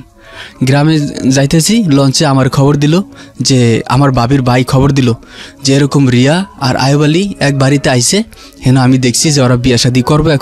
এখন তোরা কি আইতেছিস? আমি হ্যাঁ আমি আইতেছি। এখন কইতাছে যে এখন কি করবি? আমি কেমনে বিয়া ঠেকান? ও কিন্তু এটা মাথা পাগলামি করে এটা করতেছে, ওর মাথা কোন শয়তান ঢুকছে, এখন শয়তান ঢুকে এরকম করতেছে, ও কিন্তু এটা পরে বুঝবে। এখন আপনি বিয়াটা ঠেকান। কয় বিয়াটা ঠেকাম কেমনে? এখন ওই আয়বলি কইতাছে ওরে ছাড়া হয় বাঁচবো না, ওরে ছাড়া হয় বাঁচবো না। কিন্তু ভাইয়া এখানে আয়বলির বয়সে আর আমার ওয়াইফের বয়সে একদম অনেক তফাৎ, মিনিমাম 5-7 বছরের বড় ছোট। তারপর আমি রিয়ার বাগনা আছে গ্রামে, বাগনারে ফোন দিলাম। ফোন দিছি আর কইতাছি যে এরকম রিয়া এরকম পলে আবার যে একটা ছেলের সাথে, তাহলে তুমি একটু যা একটু আমি একটা নাম্বার দিই, নাম্বার যোগাযোগ করে ওই বাড়িতে যায় তুমি বিয়াটা ঠেকাও। আচ্ছা ঠিক আছে, নাম্বার দেন। পরে আমি ওই নাম্বার দিলাম, আমার বাবির ভাইয়ের নাম্বার দিলাম। বাবির ভাইয়ের নাম্বার দেওয়ার পর উনি ফোন দিছে কথা বলছে একবার। কথা বলার পর জিজ্ঞেসে যে আপনার নাম্বার কি চামরন কি, এই কথা জিজ্ঞানোর পর উনি করলো কি ফোনটা কাটিয়ে দিয়ে বন্ধ করে দিয়ে বাসায় চলে গেছে। এটা হচ্ছে আমার ভাবির ভাই। ওই যে রিয়ার বাগনার এখন ফোন দিয়ে হেরে পাইতেছে না। কিরে হে খবর দিল, হে সব কিছু করলে এখন হেরে পাইতেছি না। পরে এখন হে করছে ওই যে আমার ভাবির ভাই মোবাইল বন্ধ করে থুয়ে গেছে কেন? উনি ভাবছে যে পুলিশ মামলা কেস টেস হবে, হে জ্বরে পড়বো, সেই জন্য ভয়ে মোবাইল বন্ধ করে থুয়ে বাসায় ঘুমাইতেছে। পরে এভাবে আমি বাসায় গেলাম, বাড়িতে চলে গেলাম। বাড়িতে চলে যাওয়ার পর শুনছি যে ওরা একটা বাড়িতে আছে। পরে আমার বাইরে একটা বাইক লিয়া আমি গেলাম, গিয়া যায় দিই যে হে বাড়িতে নাই। পরে কি করলাম, সবাই কইতাছে যে যেটা গেছি এটার পিছনে আর দৌড়েন না, এটা চিন্তা ভুলে যান। এভাবে কিন্তু আমি আমার শাশুড়ি আর আমার বড় ভাই আমার ছেলে নিয়ে দেশে চলে গেছি। তারপরে গিয়ে আর কি আমরা খোঁজাখুঁজি করলাম, আর আমার ছেলে তো আমার সাথেই আছে এখন। ঠিক আছে, এখন আমার ভাই কইতাছে যেটা গেছে। এখন ভাই এটা নিয়ে তুই মাথা ঘামাইস না, যা গেছে এখন এটা বাদ দে। এখন আমার শাশুড়ি আমার বাড়িতে, এখন আমার বড় ভাই কইতাছে যে আমার এটা মা ওই, এটা আমার মামি ভাই, কেউ কোনো আলগা কথা, কেউ কোনো খারাপ কথা বলবা না, এ আগে যেরম ছিল এখন এরম থাকবো, তোমরা এটা কিন্তু করবা না। এখন এর মধ্যে শুনতাছি যে ওই যে আয়ুব আলী আমাদের বাসায় যে যখন থাকতো, তখন ওর বাপ মা নাকি ওর কাছ থেকে 3 লাখ টাকা নিছে, 3 ভরি স্বর্ণ নিছে। আচ্ছা, এখন ওরে বলে কি নষ্ট করছে, ফকির আলী তান্ত্রিক মন্ত্র দিয়ে এটি নষ্ট করে ওর মন বলে এই টাকা পয়সা স্বর্ণ অলঙ্কার নিচ্ছে। এটি আর কি পরে আমরা শুনতেছি। তো শ্বশুর শাশুড়ি ওর কাছ থেকে করে তারপর ও টাকা পয়সা নিয়ে স্টেটমেন্টটা নিয়ে তারপর সব কিছু হাতে উঠিয়া এখন আর কি আয়ুব আলীর লগে আয় পড়ছে। এই স্বর্ণ অলঙ্কার এটি লয়েটে এখন আয়ুব আলী আয় পড়ছে। তারপর আওয়ার আগে আমার ওয়াইফ ফোন দিছে আয়ুব আলীরে যে তুমি যদি আজকা আইতে পারো আমার নিতে পারো নিবা, আর না হইলে আমি আইজা মারবের সাথে আমি যা ঘর সংসার করবো, ওরা যে ডিভোর্স দিছি এই ডিভোর্স আমি ক্যান্সেল করে ফেলাম। এই কথা করার পর আয় বলি ওরায়া নিয়ে দেশে চলে গেছে। এটা আর কি আমরা পরে শুনলাম আর কি। ঠিক আছে, এখন আমিও দেশে, আমার শ্বশুর শাশুড়ির দেশে আর বিভিন্ন জায়গায় খোঁজাখুঁজি করছি, কিন্তু পাইতেছি না। তারপরে একদিন শুনলাম যে ও নাকি ওরে বিয়ে করতেছে। আচ্ছা, ওই দিন রাইতার বিয়ে শাদী হয় নাই, হের কয়েকদিন পরে শুনছে যে ওরা বিয়ে শাদী করছে, 2-3 দিন পর বিয়ে শাদী করছে। চলে যাওয়ার পর বিয়ে শাদী করার পর তারপর আমি আবার করলাম কি, আমি আর কোনো খোঁজ খবর ফোন টোন দিই না। এখন আমি ঢাকা আমার ছেলে আর আমার ওই শাশুড়ি নিয়ে গেছি না, শাশুড়ি নিয়ে আমি আবার ঢাকা আয়া পড়ছি। আয়া আমার বাড়ির কাছে আমার ছেলের হলে আমি থাকতেছি, আমার শাশুড়িও আমার সাথে আইছে। আর পর এখন সবাই ফোন করে কইতাছে যে এটা নিয়ে আশা করিস না, এটা নিয়ে ইয়া করিস না, যা হয়েছে তা ভুলিয়া যা, এটা নিয়ে আর কোনো বাড়াবাড়ি করার দরকার নাই, ওর কামাই গেছি গিয়া যাওক। তারপর আয়া 2-3 দিন পর আমি ঢাকা 2-3 দিন পর শুনি যে রিয়া ওই ওর বিয়া করে ঢাকা যে আইছে, আওয়ার পর একদিন পর আবার ওর বাপের বাড়ি ওই আয়া পড়ছে ওই অরে থুয়েই। ওই রিয়ারে ফোন দিছে ওর আম্মা যে তুই আমার নাতিরে, তুই জেনি থাওস বা না থাওস, তুই আমার নাতিটারে আমার আইনা দিয়া যা, আমার নাতি ওর বাপের কাছে আছে, নাতিটার আইনা দিয়া যা। ওই কইছে যে আইন লাগে আদালত লাগে, আমি তোমার নাতি তোমার আইনা দিয়া তারপর আবার আমি আয়া পড়ু। আপনার ওয়াইফ বলেছে? এটা আমার ওয়াইফ বলছে। বইলা তারপর ওর কাছ থেকে ওর কইছে যে আমি আমার ছেলের আইনা তারপর আমি তোমার কাছে আইতেছি। ওই আবার করছে কি গাড়িতে ওরে উঠিয়ে দিছে ওই আয়া বাসায় মোবাইলটা বন্ধ করে লিছে। তারপর ওর সিম টিম সব খুলে ফেলাইছে। এখন আয়া বলে হয় অজ্ঞান। এখন আয়া কইতাছে যে আমার স্বামী কই, আমার সন্তান কই, আমার সুখের সংসার কই, আমি এটা কি করলাম, আমি কেয়ার পাল্লাই করে কি করলাম, এটা কি করলাম আমার এটা কি হয়ে গেল। এখন হাই উতাস করতেছে। এখন খালি আমি ওর জন্য যে কান্দা কাঁদছি, এখন দ্বিগুণ কান্দা ও আমার জন্য কান্দতেছে। তারপর এখন আমার ফোন দিছে আমার শাশুড়ি, রিয়ার মায়া পড়ছে, তাহলে তুমি কি করবা করুন। আমি কি করুম, ও তো ওর বিয়ে শাদী করে লাইছে, এখন ও আয়া পড়ছে, এখন আপনারা যা মানে তা করেন। কয় এখন রিয়া তো পুরো পাগলের মতো হয়ে গেছে, পাগল হয়ে গেলে আমার এনে কিছু করার নাই, এনে আমার বাপ মা আছে, সব কিছু আছে, ইয়া করে কানা করে আমি কোনো যাইতে পারব না। আপনার যদি ইচ্ছা হয় তাহলে আপনার আয়েন। আর ওর যে বিয়ে করছে, ওরে কি করছে না করছে এটা জানেন? কয় জানি না, ওই দরকার ওরা ডিভোর্স দিয়ে দেবে, এখন তোমার সাথে সংসার করলে পাগল হয়ে গেছে। আমি কি এটা সম্ভব না, এটা কেমনে সম্ভব? বিয়ে ডিভোর্সের পরে 3 মাস 10 দিন সময় থাকে, এটা না যে ও আমার 3 দিন মাথায় বিয়ে করলে এখন এটা আবার ডিভোর্স দেবো, আবার আমার বিয়ে করবে, এটা কি হয় নাকি? কে বলছে যে আপনার জন্য পাগল হয়ে গেছে? এটা ওর বাপ মা কইতাছে। আচ্ছা, ওর বাপ মা ওর ভাইবো আমার ফোন দিয়ে কইতাছেন। কয়দিন পরের ঘটনা এটা? কয়দিন, ও তো কয়দিন পর, ও বিয়ে করছে 3 দিন পর, তারপর 3 দিন পর আর কি রিয়া আইসে, রিয়ার মা আইসে, রিয়ার বাপ আইসে, আয় আর কি আমার ভাইয়ের সাথে কথাবার্তা বলছে যে আমার আর ভুল করে লেছি, সবাই মিলে কথাবার্তা বলছে যে আমরা ভুল করে লেছি, আমাকে অন্য হয়ে গেছে, আমার মেয়েরই দোষ, ঠিক আছে। তখন কোথায় আপনার কাছে? তখন আমার কাছে বাচ্চা, তখন বাচ্চা আমার কাছে, আমারই দোষ, আমি ভুল করে লেছি, ভাই আমার মাফ করে দেন। এটা কে বলতেছে? পায়ে ধরতেছে আমার ওয়াইফ, আমার বড় বের পায়ে ধরতেছে যে ভাই আমার মাফ করে দেন, আমার অন্য আছে, আমার ভুলে আছে। বেশ কটা পয়েন্ট খেয়াল করবেন। হ্যাঁ, বাচ্চাটা তখন ইনার কাছে, সো আমরা নিশ্চিত না যে আসলে ভদ্রমহিলা ওনাকে লাভ করে ফিরে আসছে নাকি বাচ্চার কারণে এরকম করতেছে, এগুলো পয়েন্টগুলো খেয়াল রাখেন। তারপর এখন কইতাছে যে আমি ভুল করে লেছি, অন্যায় করে লেছি, ভাই আমার মাফ করে দেন। এখন আমার বড় হয়ে কইতাছে তুমি যে অন্যায় করছো, এই অন্যায়, এই ভুলের কোনো মাপ নেই। তুমি যদি আমার এখানে ঝাড়ু দিয়ে জোতা দিয়ে ভিডিও অন্যায় মাপ চাইতা, আমি তোমার হাসি খুশিভাবে মাফ করে দিতাম। কিন্তু তোমার জন্য আমার ভাইটা কত কাঁদছে, তোমার জন্য কাঁদছে আমার ভাই, এই লগে আমার চোখের পানি পড়ছে, আমার বোনের চোখের পানি পড়ছে, আমার বোনের চোখের পানি পড়ছে, সবার চোখের পানি পড়ছে আমার বাইরের কান্না দেখা। তুমি আমার বাইরে কোনো পাত্তাই দাও নেই। আজকে তুমি আইতেছো স্বামীর সংসার করবা, ছেলের নিয়ে যাইবা, এটি সংসার করতেছো, এটা কি তোমার অভিনয় না সত্য কথা? কয় আমার এটা সত্য কথা, আমি এটা মন থেকে কইতেছি। কয় তাহলে তুমি ওরে বিয়ে করছো, এটি কি করবা? কয় আমি ডিভোর্স দিয়ে দেবো, ডিভোর্স দিয়ে আমি আপনার বাইরে বিয়ে করব। কারণটা কি বলতেছিল যে 3 দিন মাত্র 4 দিন মাত্র এখানে থাকার পরে আবার সে ফিরে আসতে যাচ্ছে, এর কারণটা বলেছিল? এটা কারণটা বলেছিল ওরে নষ্ট করছে, যে আমি কি করছি এটাও বলেছে তাবিজ কবজ করে এরকম নষ্ট করেছে। হ্যাঁ, তাহলে তুমি এখন যাও গিয়ে, আমরা এটা পরে দেখতেছি, আমার বড় ভাই বললো। পরে ওরা চলে গেছে, চলে যাওয়ার পর আমার ছেলে কিন্তু আর আমি দেইনি ওগরে, আমি আমার ছেলে দিইনি, আমার ছেলে আমার কাছে রাখিয়ে দিছি। দেওয়ার পর আমি ডিউটিতে গেছি, ডিউটি যাওয়ার পর 12টার সময় আমার ফোন দিয়ে আমার বড় ভাই কইতাছে যে আরিয়ানরে দেখতেছি না। কেন? আরিয়ান গেটের সামনে আসলে, এই ফাঁকে ওরা দেখতেছি না, ওরা মনে নিয়ে গেছে ওরা চুরি করে। পরে আমি করলাম কি, সেখান থেকে আমার আবার গাড়ি ছিল, গাড়ি দিয়ে আমি আবার এই মোহাম্মদপুর চলে গেছি, আমার শ্বশুর বাড়ি চলে গেছি। চলে যায় দিয়ে যে আমার ছেলে ও কাছে, ওরা চুরি করে যায়, নিয়ে এসে সিএনজি দিয়া, কাউরে কোনো কথা বলে নেই। আমার ছেলে গেটের সামনে যাক, ওই চারিদিকে চাইতেছে, দেখছে যে ওর আম্মু আর ওর নানা আইসে, পরে ডাক দিছে চলে আইসে ওরা। পরে আমি যা কইলাম যে আপনারা যে চুরি ওর এরকম করে নিয়ে আইসেন, আপনারা এটা ঠিক করছেন? পরে কয়টা ঠিক করছি, ভালো ঠিক করছি। এটা ওর বাপে কইতাছে, ওর বাপে আমার কইতাছে তুই তো একটা গাদ্দার, আমার কইতাছে তুই আমার করে হেন নিয়ে মানুষের দিয়ে অপমানি করাইতাছস। আচ্ছা আমি অপমানি করালাম কি আপনি করে? আপনার মেয়ে অন্যায় করছে, এখন 2-4-5 জনের তো এটা ভুল করছে, এটা তো কথা কইবি, এটা তো আমি ওনাদের শিখিয়ে দিই। এখন আমি গাদ্দারি করলাম কি? তারপর এখন কি করবো এখন এদিকে ঘর বুঝে টুজে থেকে আমি আয়া পড়ছি। এখন কইতাছে যে সোনি তোমার এরকম এখন ঘর সংসার করবো, তাহলে তুমি এখন বিয়ে শাদি করো, আমার বলতেছে। এখন আমার সবাই কইতাছে, বাপ মা সবাই কইতাছে যে তোর ছেলের মুখটার দিকে ছায়া, এখন তুই কি করবি কর। এখন আমার 4.5 বছর ছেলে, ওই বিয়া করছে স্বামী হইব, আমিও বিয়া করলে বউ পাবো, কিন্তু আমার ছেলেটার কি অবস্থা হবে।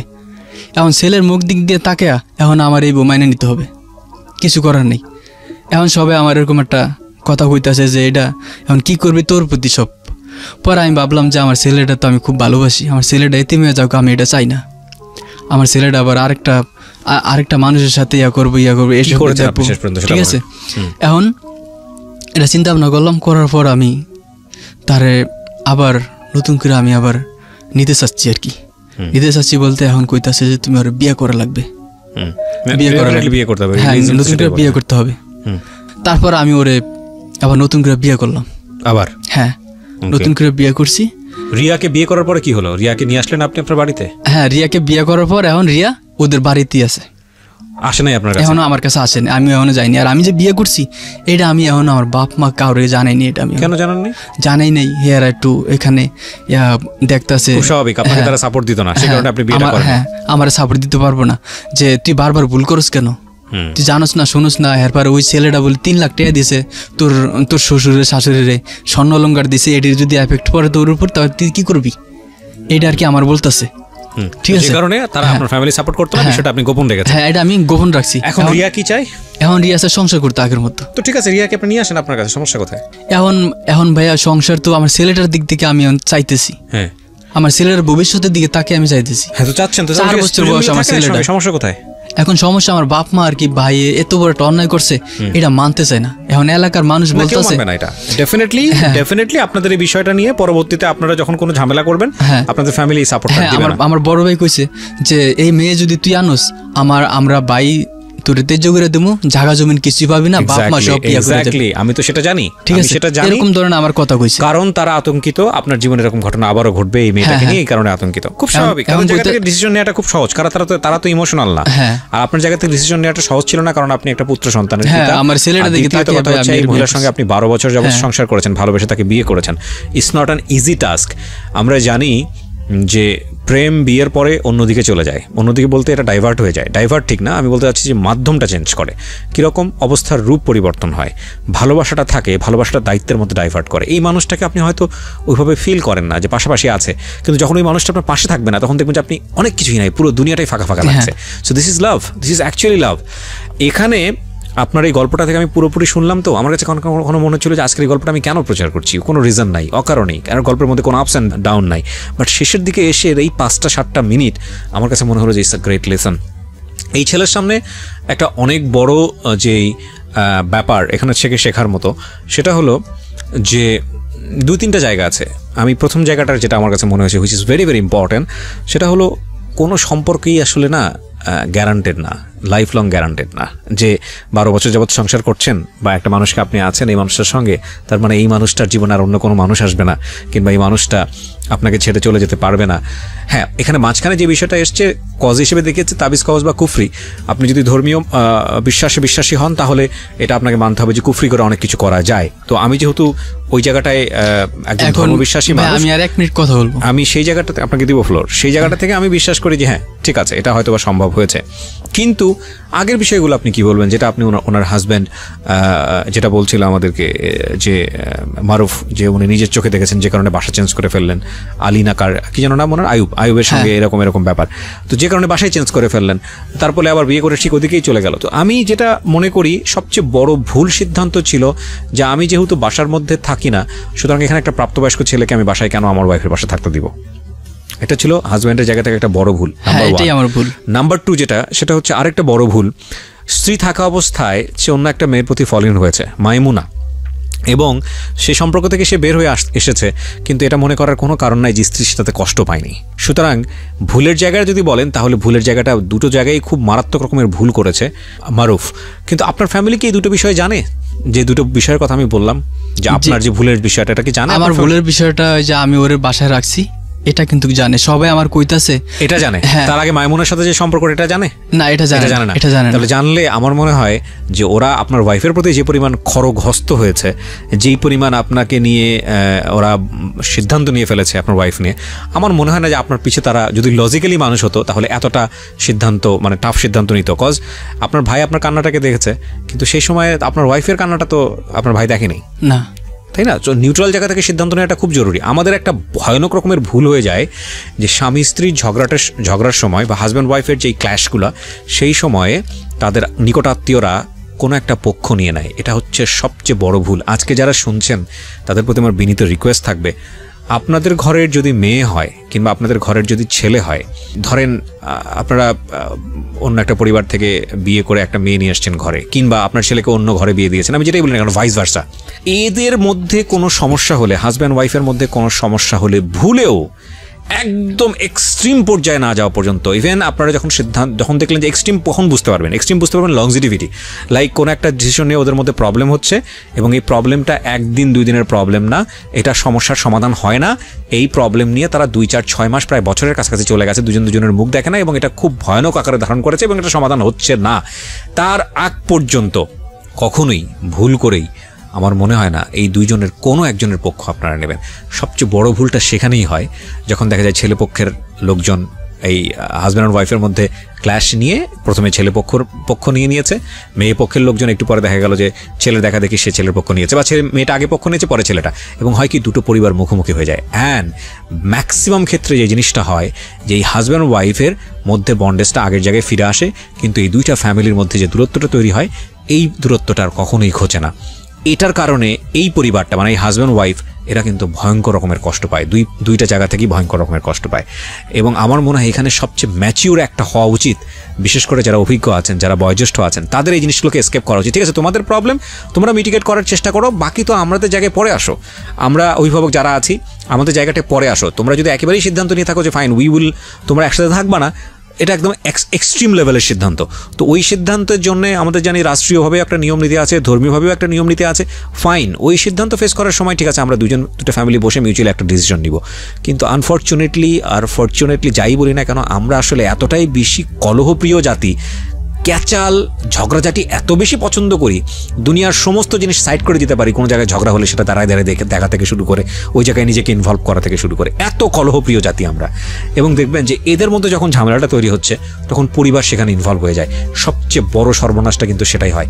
এর ক্ষেত্রে যে জিনিসটা হয়েছে সেম, এটা হলো একটা নাম্বার। আরেকটা বিষয় যেটা আমি বলি, যে হাজব্যান্ড ওয়াইফের ক্ষেত্রে বড় ভুলটা হচ্ছিল এই মারুফের নিজের। এখন ওনার ওয়াইফ ফিরে আসতে চেয়েছে, ফাইন, আলহামদুলিল্লাহ, যেটা ঘটেছে ওয়াইফকে ফিরে পেয়েছে, সংসার করুক। এখন সেই জায়গাটায় এর সবচেয়ে বড় কনফিউশনের জায়গা যেটা হচ্ছে যে ও আসলে ওয়াইফকে নিয়ে সংসার করবে কি করবে না, কারণ ও নিজের যেই শক্ত ভিত্তির জায়গাটা, সেই শক্ত ভিত্তির জায়গাটা অনেকখানি নরম হয়ে গেছে। সেটা হলো ওর ফ্যামিলি ব্যাকআপটা ওকে দিবে না, ওকে শেল্টার দিবে না, ওকে এটা দিবে না, ওটা দিবে না, এবং সেই জায়গায় ও কী করবে। দিন শেষে আমার মনে হয় যে এই জায়গাটায় আপনার সিদ্ধান্ত নেওয়াটাই জরুরি, কারণ আপনি আপনার স্ত্রীকে এখনো অনেক লাভ করেন, ডেফিনেটলি করেন, আপনি করেন না করেন না, আপনাকে লাভ না করলে 12টা বছর একটা মানুষের সঙ্গে থাকা যায় না, সেটাই। আর আপনার সন্তানের জন্য আমার মনে হয় এই ভুলগুলোকে জীবন চলার পথে একটা ভুল মনে করেই আপনাদের দুজনের সামনে দিকে এগিয়ে যাওয়া উচিত। লাইফ লং চেষ্টা করেন, আপনার ফ্যামিলিকেও বোঝাতে দুজন মিলে যান, গিয়ে বলেন যে আপনারা এটা আপনাদের দুজনেরই একটা ভুল ছিল, তোমরা কেউই আমাকে ছেড়ে দিও না, তোমরা দুজনেই আমাদের কাছে প্রিয়। আপনার বড় ভাইকে ধরেন, হাত পা ধরে মাফ চান, বলেন যে আমি একটা ভুল করছি, সেও একটা ভুল করছে, বাট আমাদের সন্তানের জন্য তোমরা আমাদের দুজনকেই মেনে নাও। এখন আমার বড় ভাই কইতাছে তুই সংসার করবি, ঠিক আছে, তোর শ্বশুর শাশুড়ি যে ওর কাছ থেকে 3 লাখ টাকা নিছে, 3 ভরি স্বর্ণ নিছে, তাহলে এটা কি করবো? কিসের 3 লাখ টাকা নিয়েছে? এই যে আমার ওয়াইফ যে ওর সাথে চলে গেছে। হ্যাঁ, আমার ওয়াইফ কার কাছ থেকে 3 লাখ টাকা নিয়েছে? আমার ওই যে আইবলির কাছ থেকে। কিসের জন্য 3 লাখ টাকা নিয়েছে? টাকাটা নিয়েছে আমার শ্বশুর একটু অনেক গরিব, একবার নর্মাল। এটার কি কোনো প্রমাণ আছে? এটার প্রমাণ এখন ওই আইবলি কইতাছে আমার তো স্টাম্প দিয়া তারপর টাকা নিছে, টাকা টুকা নিয়া স্টাম্প আমার কাছ থেকে সব নিয়ে গেছে। সেটা আপনার ডিল না, সেটা আপনার শ্বশুরের ডিল, এটা তো আপনি চাপ নিচ্ছেন কেন? এখন আমার বড় ভাই কইতাছে যে এই টাকার এফেক্টটা যদি আমার উপর পড়ে, আমাদের উপরে, অযৌক্তিক চিন্তা করার তো কোনো দরকার